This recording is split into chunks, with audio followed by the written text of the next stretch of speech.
Hello hi നമസ്കാരം. കേരളത്തിൽ അനവധി കോമഡികൾ അരങ്ങേറിക്കൊണ്ടിരിക്കുകയാണ്. നമ്മുടെ ന്യൂസ് ചാനലുകൾക്ക് ചാകരയാണ്, ഇൻസ്റ്റഗ്രാം പേജുകൾക്ക് വളരെ സന്തോഷമാണ്. ഇലക്ഷൻ ഉണ്ട്, അതിൻ്റെ കൂടെ ഒരുപാട് വിവാദങ്ങൾ വന്നിട്ടുണ്ട്, അങ്ങനെ നിറഞ്ഞ് കവിഞ്ഞ് നിൽക്കുകയാണ്.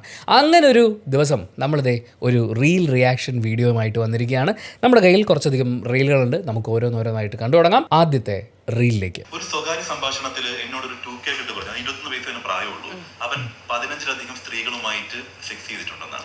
ഈ ഇടയ്ക്ക് ഒരു വനിതാ ആക്ടിവിസ്റ്റ് പറയുന്നത് കേട്ടു, അവർ 10-ലടുത്ത് പുരുഷന്മാരുമായിട്ട് സെക്സ് ചെയ്തിട്ടുണ്ട്. ഇപ്പോഴത്തെ പുതിയ ആൾക്കാർ പഴയതുപോലെയല്ല. മനുഷ്യൻ ബേസിക്കലി പോളിഗാമസ് ആണെങ്കിൽ പോലും അത് എങ്ങനെയാണ് അതിന്റെ ഒരു ഇപ്പോഴത്തെ ഒരു രീതി? പോളിഗാമസ് ആണെന്നുള്ളതിനെ കുറിച്ചിട്ട് കൃത്യമായ സ്റ്റഡീസോ അങ്ങനെയൊന്നും ഇല്ല. പക്ഷെ മോണോഗ്യാമസ് ആണ്. ചിലർ സീരിയസ് ആയിട്ട് ഇപ്പൊ ഒരു കാലഘട്ടത്തിൽ അവർ ഒരു പാർട്ട്ണർ ആയിരിക്കും ഉണ്ടാവുക, അടുത്ത കാലഘട്ടത്തിൽ വേറൊരു പാർട്ട്ണർ ആയിരിക്കും ഉണ്ടാവുക. അങ്ങനെ ആ രീതിയിലാണ് നമ്മുടെ ഒരു ജനറേഷൻ പോകുന്നത്. മാത്രമല്ല പലതരത്തിലുള്ള സെക്ഷുവാലിറ്റിയും പലതരത്തിലുള്ള പ്രിഫറൻസസ് ഒക്കെ ഉള്ളൊരു അതെല്ലാ കാലത്തും ഉണ്ടായിരുന്നു. നമ്മുടെ ഒരു ധാരണ പുതിയ നമ്മുടെയൊക്കെ ചെറുപ്പത്തിൽ കൊച്ചു പുസ്തകം വായിക്കാം, നമുക്ക് മൊബൈലൊക്കെ ഇപ്പോഴത്തെ കുട്ടികൾ ഒരു മൊബൈൽ നേരത്തെ തന്നെ അവർക്ക് കിട്ടുന്നു. ഭയങ്കര വിശാലമായ ലോകമാണ്. ഈ ഫ്രണ്ട് ആപ്പ് പോലുള്ള ആപ്പുകളോട് ഒരുപാട് ആൾക്കാർ പരിചയപ്പെടുന്നു. 15 പേരുമായിട്ടൊക്കെ ഒരു 21-കാരൻ സെക്സ് ചെയ്തിട്ടെന്ന് പറയുമ്പോഴത്തേക്ക് എനിക്ക് വല്ലാത്തൊരു ഞെട്ടലുണ്ടായി. ഞെട്ടേണ്ട കാര്യം എന്ന് പറഞ്ഞാൽ ഇപ്പൊ എനിക്ക് തോന്നുന്നത് പണ്ട് കാലത്തും ഇതുപോലെയുള്ള ബന്ധങ്ങളൊക്കെ ഉണ്ടായിരുന്നു.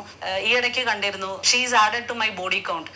ആദ്യം എനിക്കിത് മനസ്സിലായില്ല. പണ്ട് കാലത്തെ സോൾജേഴ്സ് എത്ര മരണങ്ങൾ നടന്നു, എത്ര കോപ്സ് ഉണ്ട് എന്ന് കൗണ്ട് ചെയ്യുന്നതായിരുന്നു. പക്ഷെ ഇപ്പൊ കുട്ടികൾ പറയുന്നത് അവരെത്ര പേരുമായിട്ട് അവർക്ക് എത്ര സെക്ഷൽ പാർട്ട്നേഴ്സ് ഉണ്ടായിരുന്നു എന്നുള്ളതിനെ ബേസ് ചെയ്തിട്ടാണ് ബോഡി കൗണ്ട്. പുരുഷന്മാരെ സംബന്ധിച്ചിടത്തോളം ബോഡി കൗണ്ട് കൂടുക എന്നുള്ളത് ഒരു വലിയ ഹീറോയിസമായിട്ടും ആ ഒരു തോട്ടിനൊന്നും ഇന്നത്തെ കാലത്തും വലിയ മാറ്റങ്ങളൊന്നും വന്നിട്ടില്ലെന്ന് എനിക്ക് തോന്നുന്നത്. അതേസമയം ഇപ്പം ആദ്യം പറഞ്ഞ ആക്ടിവിസ്റ്റിന്റെ കാര്യം പറഞ്ഞ പോലെ സ്ത്രീകളെ സംബന്ധിച്ചിടത്തോളം ബോഡി കൗണ്ട് കൂടുക എന്ന് പറയുന്നത് അതൊരു വലിയ പ്രശ്നമായിട്ടും ഒക്കെ കരുതുന്ന ഒരു സമൂഹം നിലവിലുണ്ട്. കുറവായിട്ട് സ്ത്രീകളല്ല, അതും പുരുഷന്മാരാണ് പറയുന്നത്. പൊതുസമൂഹം അങ്ങനെയാണ് ചിത്രീകരിക്കുന്നത്. അപ്പൊ ഇതിൽ ശരി തെറ്റ് എന്നൊന്നും പറയാൻ മറ്റൊരാളുടെ സെക്ഷുവാലിറ്റിയും അവരുടെ സെക്ഷൽ പ്രിഫറൻസും അല്ലെങ്കിൽ അവർക്ക് എത്ര പേരുമായിട്ടുള്ള അല്ലെങ്കിൽ എത്ര സെക്ഷൽ പാർട്ട്നേഴ്സ് അവർക്ക് ഉണ്ട് എന്നുള്ളതിനെ കുറിച്ചൊന്നും പൊതുസമൂഹത്തിൽ ചർച്ച ചെയ്യേണ്ട ഒരു വിഷയമേ അല്ല. അതൊക്കെ വളരെ പേഴ്സണൽ ആയിട്ടുള്ള ഒരു ചോയ്സാണ്. എനിക്ക് ഇതിനകത്ത് ഏറ്റവും പ്രധാനമായിട്ട് തോന്നുന്ന ഒരു കാര്യം എന്ന് പറയുന്നത് ചോദ്യം കുറച്ചും കൂടി റീഫ്രെയിം ചെയ്യാമായിരുന്നു എന്ന് തോന്നി. കാരണം നമ്മുടെ ജെൻസി അല്ലെങ്കിൽ ഈ പുതിയ ജനറേഷനുള്ള ജെൻസി എന്ന് പറയേണ്ടത് ഇപ്പോൾ ജെൻ ആൽഫ, അവരും വളർന്നു വരികയാണ്. വളരെ പെട്ടെന്ന് തന്നെ അവർ വളരും. പ്രത്യേകിച്ച് അവർ ഡിജിറ്റൽ മീഡിയ ഒക്കെ കണ്ടു വളരുന്ന ആളുകളാണ്. അപ്പോൾ അവരുടെ വളർച്ചയും അവരുടെ പ്രവൃത്തികളൊക്കെ വളരെ ഫാസ്റ്റ് ആവാൻ പോവാണ്. അപ്പോൾ അങ്ങനത്തെ ഒരു പുതിയ ജനറേഷനിലുള്ള ആളുകൾക്ക് എത്ര സെക്ഷൽ പാർട്ട്നേഴ്സാണ് ഉള്ളത്, അവരുടെ ബോഡി കൗണ്ട്, ആ നമ്പറൊക്കെ ആശങ്ക ഉണ്ടാക്കുന്നതല്ലേ എന്നുള്ള രീതിയിൽ ചോദ്യം വരുമ്പോൾ ഇവിടെ എന്താണ് നിങ്ങളുടെ ആശങ്ക എന്നുള്ളതാണ് ഏറ്റവും പ്രധാനപ്പെട്ട കാര്യം. അല്ലെങ്കിൽ നമ്മളിങ്ങനെ ഒരു ഡോക്ടറെ മുന്നിൽ കിട്ടുമ്പോൾ നമ്മൾ എന്തിനെ അഡ്രസ്സ് ചെയ്യണമെന്നുള്ളൊരു ആ ഒരു രീതിയിലാണല്ലോ ചോദ്യം വരേണ്ടത്. പക്ഷേ ചോദ്യത്തിന് അദ്ദേഹം കൊടുത്ത ഉദാഹരണമൊക്കെ നിങ്ങൾ നോക്കൂ. നമ്മുടെയൊക്കെ ചെറിയ പ്രായത്തിൽ നമ്മൾ കൊച്ചു പുസ്തകങ്ങളൊക്കെ മാത്രമേ വായിച്ചിട്ടുണ്ടായിരുന്നുള്ളൂ. ഇപ്പോൾ ഈ മൊബൈൽ ഫോണൊക്കെ കയ്യിൽ കിട്ടുന്നുണ്ട്. ഫ്രണ്ട് ആപ്പൊക്കെ മെൻഷൻ ചെയ്തിട്ട് അത് കാരണം നമ്മുടെ കുട്ടികൾക്ക് ഇപ്പോൾ ഇങ്ങനെ ഈ സെക്ഷലി ബന്ധപ്പെടാനുള്ള സാഹചര്യങ്ങൾ കൂടി വരികയാണ്. ആ രീതിയിൽ പറയുമ്പോഴേ കുട്ടികളുമായി ബന്ധപ്പെട്ട് ഇങ്ങനത്തെ ചർച്ചകൾ വരുമ്പോൾ, തലമുറ മാറ്റത്തിനെ കുറിച്ചുള്ള ചർച്ചകൾ വരുമ്പോൾ പറയും നമുക്കൊന്നും കിട്ടിയിരുന്നില്ലേ, ഇപ്പോഴത്തെ പിള്ളേരൊക്കെ ഭയങ്കര അതല്ലേ ഇതല്ലേ എന്ന് പറഞ്ഞിട്ട് ഈ പുതിയ ജനറേഷനിലുള്ളവർ പെട്ടെന്ന് വഴുതെറ്റും. നമുക്കൊക്കെ നല്ലൊരു കുട്ടിക്കാലം ഉണ്ടായിരുന്നു, നമ്മൾ ജീവിച്ചതായിരുന്നു ഏറ്റവും സേഫ് ആയിട്ടുള്ള കാലം എന്നൊക്കെ പറയുന്ന ആ ഒരു സംഭവമില്ലേ, അതൊക്കെ എവിടെയോ നിഴലിക്കുന്നത് പോലെ എനിക്ക് തോന്നി. ഞാൻ ഒരിക്കലും ചോദ്യം ചോദിച്ച ആളെ കുറ്റപ്പെടുത്തുകയല്ല. പക്ഷേ ഇവിടെ നമ്മൾ പ്രധാനമായും ചോദിക്കേണ്ടിയിരുന്ന ഒരു കാര്യം, ടീൻ ഏജിൽ നിൽക്കുന്ന, കൗമാരത്തിൽ നിൽക്കുന്ന, കൗമാരത്തിനും യൗവനത്തിനും ഇടയിൽ പൊയ്ക്കൊണ്ടിരിക്കുന്ന ഇപ്പോൾ 21 വയസ്സെന്നൊക്കെ പറയുന്ന ആ പ്രായത്തിൽ 10 സെക്ഷൽ പാർട്ട്നേഴ്സ് ഉണ്ട് അല്ലെങ്കിൽ അവൻ്റെ ബോഡി കൗണ്ട് 10 എന്ന് പറയുമ്പോൾ നമ്മളവിടെ ശ്രദ്ധിക്കേണ്ട വളരെ പ്രധാനപ്പെട്ട കാര്യങ്ങൾ. ഒന്നീ പറയുന്ന കാലഘട്ടത്തിൻ്റെ മാറ്റങ്ങളൊക്കെ കൊണ്ട് നമ്മുടെ കുട്ടികൾക്ക് എല്ലാ കാര്യങ്ങളും വളരെ ആക്സസിബിൾ ആയിട്ടിരിക്കുകയാണ്. അപ്പോൾ അവിടെ അവർക്ക് എത്ര സെക്ഷൽ പാർട്ട്ണർ ഉണ്ടാവുന്നു എന്നുള്ളതിനേക്കാൾ പ്രധാനപ്പെട്ട ചോദ്യം അവർ സേഫ് ആയിട്ടാണോ സെക്ഷലി ബന്ധപ്പെടുന്നത് എന്നുള്ളതാണ്. അതിനുള്ളൊരു ബോധവൽക്കരണം അവർക്ക് കൊടുക്കുന്നുണ്ടോ എന്നുള്ളതാണ്. കാരണം നിങ്ങൾ എല്ലാ വാതിലും അടച്ചു വെച്ചാലും ഏതെങ്കിലും ഒരു വാതിൽ ഏതെങ്കിലും സൈഡിൽ നിന്ന് തുറക്കാൻ എല്ലാ ജനറേഷനും പറ്റിയിട്ടുണ്ട്. ഇത് ഈ ജനറേഷൻ മാത്രം ചെയ്യുന്ന കാര്യമല്ല. നമ്മളൊക്കെയും ഓരോ ജനറേഷനിൽ കടന്നു പോകുമ്പോഴും നമുക്ക് മുൻപുണ്ടായിരുന്ന ആളുകൾ നമ്മളെ പൂട്ടി വെക്കാൻ നോക്കിയിട്ടുള്ള എല്ലാ കാര്യങ്ങളിൽ നിന്നും നമ്മൾ പുറത്ത് ചാടിയിട്ടുണ്ട്. അതുപോലെ ഇവിടെയും അത് സംഭവിച്ചേക്കാം. പക്ഷേ അവർ സുരക്ഷിതരായിരിക്കുക എന്നുള്ളതാണ് ഏറ്റവും പ്രധാനപ്പെട്ട കാര്യം. അതിലൊന്ന്, ശാരീരികമായി അവർ സുരക്ഷിതരായിരിക്കുക. സുരക്ഷിത മാർഗ്ഗങ്ങൾ ഉപയോഗിച്ചാണോ അവർ ലൈംഗിക ബന്ധത്തിൽ ഏർപ്പെടുന്നത്? ഒന്ന്. 2, മാനസികമായി അവർ സുരക്ഷിതരാണോ?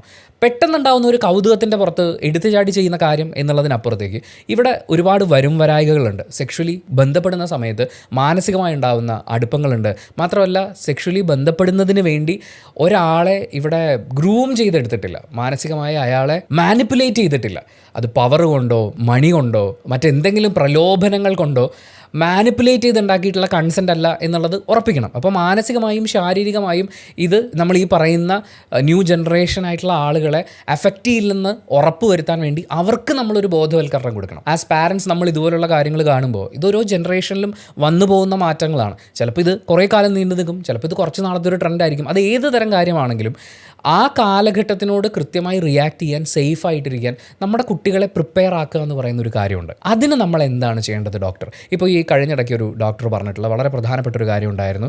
ടീൻ ഏജിൽ നിൽക്കുന്ന എന്ന് വെച്ചാൽ വളരെ ചെറിയ പ്രായത്തിൽ അബോർഷന് വേണ്ടി വരുന്ന പെൺകുട്ടികളുടെ എണ്ണം കൂടുന്നു എന്ന് പറഞ്ഞതാണ്. അവിടെ നമ്മുടെ നാട്ടിൽ അബോർഷൻ എന്ന് പറയുന്നത് ഒരു സ്ത്രീക്ക് അവളുടെ സോൾ ഡിസിഷനിൽ ചെയ്യാൻ പറ്റുന്ന ഒരു കാര്യമാണ്, ലീഗലാണ്. പക്ഷേ സ്വന്തം കാര്യത്തിൽ തീരുമാനമെടുക്കാനുള്ള 18 വയസ്സ് എന്ന് പറയുന്ന ഒരു ടാർഗറ്റ് അച്ചീവ് ചെയ്യുന്നതിന് മുമ്പേ പെൺകുട്ടികൾ ആ അവസ്ഥയിൽ എത്തിപ്പെടുന്നുണ്ടെങ്കിൽ അതിൻ്റെ കാരണങ്ങൾ അന്വേഷിക്കണം. അവിടെ നൽകപ്പെടേണ്ട ബോധവൽക്കരണങ്ങളുണ്ട്. ഇവിടെ എന്താണ് നമ്മുടെ കുട്ടികളെ ഈ പറയുന്ന റിലേഷൻഷിപ്പുകളിലേക്ക് പോകാൻ ഏറ്റവും കൂടുതൽ ഫോഴ്സ് ചെയ്യുന്നത്, അല്ലെങ്കിൽ ഇത് വെറും ഒരു കൗതുകം മാത്രമാണോ? ഇതൊക്കെ അന്വേഷണ വിധേയമാക്കണം. പിന്നെ end of the day doctor ഏറ്റവും ലാസ്റ്റ് പറഞ്ഞു തന്നെയാണ്, ഇത് പൊതുസമൂഹം ചർച്ച ചെയ്യേണ്ട ഒരു വിഷയം എന്ന് പറയുമ്പോൾ ഇതിനകത്തെ കാര്യകാരണങ്ങളും ഇതിലെ ബോധവൽക്കരണങ്ങളൊക്കെയാണ് നമ്മൾ ചർച്ച ചെയ്യേണ്ടത്. അല്ലാതെ അവരെത്ര പേരുമായി ലൈംഗിക ബന്ധത്തിൽ ഏർപ്പെടുന്നു. പിന്നെ സോഷ്യൽ മീഡിയയിലൊക്കെ വരുന്ന ചില സാധനങ്ങളൊക്കെ ഉണ്ട്. ഇപ്പോൾ ഒരു ചെറിയ പ്രായം കുറഞ്ഞിട്ടുള്ള ഒരു പയ്യനെ കുറച്ച് മുതിർന്ന ഒരു സ്ത്രീ സെക്ഷലി ദുരുപയോഗം ചെയ്തു എന്ന് പറയുന്നൊരു വാർത്ത വന്നാൽ നമുക്കൊക്കെ ഉണ്ടായിരുന്നു, എന്നിട്ടും ഒന്നും സംഭവിച്ചിട്ടില്ല, നമുക്കൊന്നും ഇതിനുള്ള യോഗം ഇല്ലല്ലോ എന്നൊക്കെ പറഞ്ഞ് വരുന്ന കമൻറ്റുകളുണ്ട്. ഞാനൊക്കെ കുഞ്ഞായിരുന്ന സമയത്ത് ഒന്നും കിട്ടിയിട്ടില്ല, ഇപ്പോഴത്തെ പിള്ളേരൊക്കെ അടിച്ചു പൊളിച്ച് ആഘോഷിക്കുക എന്ന് പറയുന്ന ആ ഒരു, ഞാനതിനെ അമ്മാവൻ എന്നൊന്നുമല്ല പറയുക, അമ്മാവന്മാർ പിന്നെയും ഡീസൻ്റാണ്. ഇത് ഭയങ്കര റോങ് ആയിട്ടുള്ള ഒരു കാഴ്ചപ്പാടാണ്, പ്രത്യേകിച്ച് സെക്സിനെയൊക്കെ കണക്ട് ചെയ്തുകൊണ്ട് വരുമ്പോൾ. അത്തരം ചിന്തകൾ അല്ലെങ്കിൽ അതിനെ സാറ്റിസ്ഫൈ ചെയ്യുന്നൊരു ചോദ്യമാണ് എത്ര പാർട്ട്നേഴ്സ് ഉണ്ടാകുന്നു എന്നുള്ളത്. അതിനേക്കാൾ എത്ര പാർട്ട്നേഴ്സ് ഉണ്ടാകുന്നു എന്നല്ല, സെക്ഷുവലി നമ്മുടെ കുട്ടികൾ എത്രത്തോളം അവബോധമുള്ള ആളുകളാണ്, അവരുടെ സുരക്ഷിതത്വത്തിന് അവർ എത്ര പ്രാധാന്യം കൊടുക്കുന്നുണ്ട്, അവരെ അങ്ങനെ ബോധവൽക്കരണം നടത്താൻ നമ്മുടെ സമൂഹം അല്ലെങ്കിൽ സ്കൂളുകൾ ഇതിനെന്തൊക്കെ മാർഗ്ഗങ്ങളാണ് കൈക്കൊള്ളേണ്ടത് എന്ന് പറയുന്ന ഒരു ചോദ്യമായിരുന്നു അവിടെ ഒരു മാധ്യമ പ്രവർത്തകൻ ചോദിക്കേണ്ടിയിരുന്നതെന്ന് തോന്നുന്നു. കാഷ്വൽ ടോക്കിൽ വേണമെങ്കിൽ നമുക്ക് ചോദിക്കാം, നമ്മളൊക്കെ ചുമ്മാ നടന്നുള്ളൂ, പക്ഷെ ഇപ്പോഴത്തെ പിള്ളേരുടെ കയ്യിൽ ഫോണ്, ഓരോ ആപ്സൊക്കെ വെച്ചിട്ട് അങ്ങനെ നമുക്ക് ചോദിക്കാം. പക്ഷേ ഇത് ഒരുപാട് സാധ്യതകളുള്ളൊരു ചോദ്യമായിരുന്നു. അത് ചോദിക്കേണ്ട രീതിയിൽ ചോദിക്കാമായിരുന്നു എന്ന് പറയുന്ന ഒരു ചെറിയ അഭിപ്രായമാണ് അതിനോട് ആഡ് ചെയ്യാനുള്ളത്. നമുക്ക് അടുത്ത റീലിലേക്ക് പോകാം. ഇത് ഒരുപാട് സമകാലിക പ്രസക്തമായിട്ടുള്ള ഒരു റീൽ തന്നെയാണ്. റീൽ കണ്ടിട്ട് നമുക്ക് അതിനെക്കുറിച്ച് സംസാരിക്കാം. എന്നെ ഏൽപ്പിക്കുക ഈ മണ്ഡലം മാത്രമേ ഉള്ളൂ, കൂടെ ഉണ്ടാവും, നിങ്ങളുടെ കൂടെ ഉണ്ടാവും. വെറുതെ വാക്ക് പറയല്ല, എനിക്ക് രാഷ്ട്രീയം ഒന്നും അറിയില്ല. എന്നെ ഏൽപ്പിച്ച ഈ ദൗത്യം, എനിക്ക് 2 പെൺകുട്ടികളാണ്. അപ്പൊ അവരുടെ ഭാവിക്ക് ഞാൻ നല്ലത് ചെയ്താൽ മാത്രമേ അവർക്കൊരു ഗുണം ഉണ്ടാവുള്ളൂ. അപ്പൊ അതുകൊണ്ട് എന്നെ വിശ്വസിച്ച് ഏൽപ്പിക്കുക എന്ന് മാത്രമേ ഞാൻ പറയുള്ളൂ. മക്കളുടെ ഭാവിക്ക് ഞാൻ നല്ലത് ചെയ്യാം, അതുകൊണ്ട് മണ്ഡലം എന്നെ ഏൽപ്പിക്കണം, എനിക്ക് രാഷ്ട്രീയം അറിയില്ല. എല്ലാവരും പറഞ്ഞാൽ മതി, വർക്കിലാണെങ്കിൽ കുഴപ്പമില്ല അല്ലേ. എനിക്ക് 2 പെൺമക്കളാണ്, അവരുടെ ഭാവിക്ക് ഞാൻ നല്ലത് ചെയ്തു കഴിഞ്ഞാലേ നന്നാവുള്ളൂ, അതുകൊണ്ട് ഈ മണ്ഡലം എനിക്ക് തരിക, എനിക്ക് രാഷ്ട്രീയം അറിയില്ല. അതായത് ഇപ്പോൾ 2 പെൺമക്കളുള്ള ഒരമ്മ എന്താണ് ചെയ്യുക? ആ പെൺകുട്ടികൾക്ക് നല്ല വിദ്യാഭ്യാസം ഉറപ്പുവരുത്തുക എന്നുള്ളതാണ്. അവരുടെ ഭാവിക്ക് വേണ്ടി നാളെ അവരുടെ വിദ്യാഭ്യാസത്തിനോ അല്ലെങ്കിൽ അവർക്കൊരു ബിസിനസ് തുടങ്ങാനൊക്കെ വേണ്ടി കുറച്ച് പണം സമ്പാദിച്ചു വെക്കുക. ഇതാണ് ഒരു അമ്മ ചെയ്യേണ്ട ഒരു കാര്യം. അതിന് മണ്ഡലം എന്നെ ഏൽപ്പിക്കുക എന്ന് പറയുന്ന അതിലെ സംഭവം അതെനിക്ക് കുറച്ച് കോംപ്ലിക്കേഷൻ ആയിട്ട് തോന്നി. പക്ഷേ ഇതിൽ ഏറ്റവും പ്രധാനപ്പെട്ട ഒരു കാര്യം എന്ന് പറയുന്നത് എനിക്ക് രാഷ്ട്രീയം അറിയില്ല എന്നുള്ളതാണ്. നമ്മുടെ നാട്ടിൽ കുറേ ആൾക്കാർ ഞാൻ ഈ മറ്റ് രാഷ്ട്രീയക്കാരെ പോലെയൊന്നും അല്ല എന്ന് പറയുന്നതിന് വേണ്ടി ഉപയോഗിക്കുന്നൊരു കാര്യമാണ് എനിക്ക് രാഷ്ട്രീയമൊന്നും അറിയില്ല, എനിക്ക് ജനങ്ങളുടെ നിങ്ങൾക്ക് നന്മ ചെയ്യണമെന്ന് മാത്രമേ എനിക്കറിയുള്ളൂ, എനിക്ക് രാഷ്ട്രീയം അറിയില്ലെന്ന്. രാഷ്ട്രീയം അറിയില്ലെങ്കിൽ പിന്നെ നിങ്ങൾ എന്തിനാണ് ഇലക്ഷന് മത്സരിക്കുന്നത് എന്നുള്ളതാണ് ഇവിടുത്തെ വളരെ സിമ്പിളായിട്ടുള്ള ഹമ്പിളായിട്ടുള്ളൊരു ചോദ്യം എന്ന് പറയുന്നത്.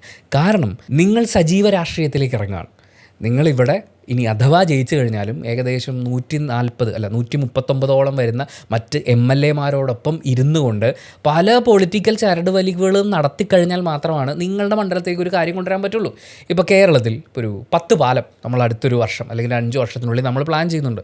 അതിലൊരെണ്ണം എൻ്റെ മണ്ഡലത്തിൽ കൊണ്ടുവരണം എന്നുണ്ടെങ്കിൽ ഞാൻ ഒരുപാട് രാഷ്ട്രീയ ചരട് വലിവുകൾ നടത്തേണ്ടതായിട്ടുണ്ട്. മാത്രമല്ല ഒരുപാട് ഉദ്യോഗസ്ഥരെ നമ്മൾ കൂടെ നിർത്തേണ്ടതുണ്ട്.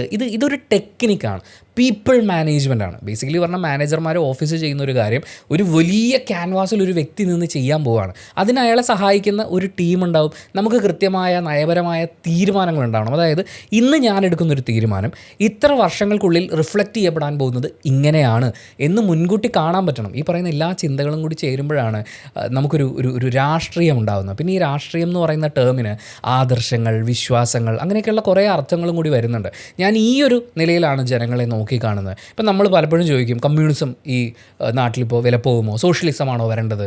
ക്യാപിറ്റലിസമാണോ നമുക്ക് വേണ്ടത്? ഇതിലേതെങ്കിലും ഒരെണ്ണം മാത്രം രാഷ്ട്രീയം എന്നല്ല, ഇത് ഓരോന്നും രാഷ്ട്രീയമാണ്. ഞാൻ ആർക്ക് വേണ്ടി പ്രവർത്തിക്കുന്നു, ഞാൻ എന്ത് നേടുന്നു, ഭാവിയിൽ ഈ ഒരു സ്ഥലത്തിനെ അല്ലെങ്കിൽ ഈ ജനവിഭാഗത്തിനെ ഇങ്ങോട്ട് നയിക്കുന്നു എന്നുള്ള എൻ്റെ ചിന്ത എൻ്റെ രാഷ്ട്രീയമാണ്. എനിക്ക് രാഷ്ട്രീയമല്ല, നിങ്ങൾ എന്നെ ഒന്ന് ജയിപ്പിക്കും, എന്നിട്ട് നിങ്ങൾ എന്ത് ചെയ്യാൻ പോണേ? ഇപ്പം പെൺമക്കൾക്ക് കുറച്ച് വിദ്യാഭ്യാസം കൊടുക്കുന്നു, സമ്പത്തുണ്ടാക്കി കൊടുക്കുന്നു എന്ന് പറഞ്ഞ പോലെ എല്ലാ വീട്ടിലും നമുക്കിത് കൊണ്ട് കൊടുക്കാൻ പറ്റുമോ? രാഷ്ട്രീയം അറിയാത്ത എന്നൊരാളെ രാഷ്ട്രീയത്തിലേക്ക് നിങ്ങൾ ജയിപ്പിച്ച് വിടൂ എന്ന് പറയുന്നത് എന്ത് പരിപാടിയാണ്? എനിക്ക് നീന്താൻ അറിയില്ല, നിങ്ങൾ എന്നെ ഒന്ന് കടലിൽ തള്ളിയിടണം പ്ലീസ് എന്ന് ഞാൻ പറയുന്ന പോലത്തെ ഒരു കാര്യമാണിത്.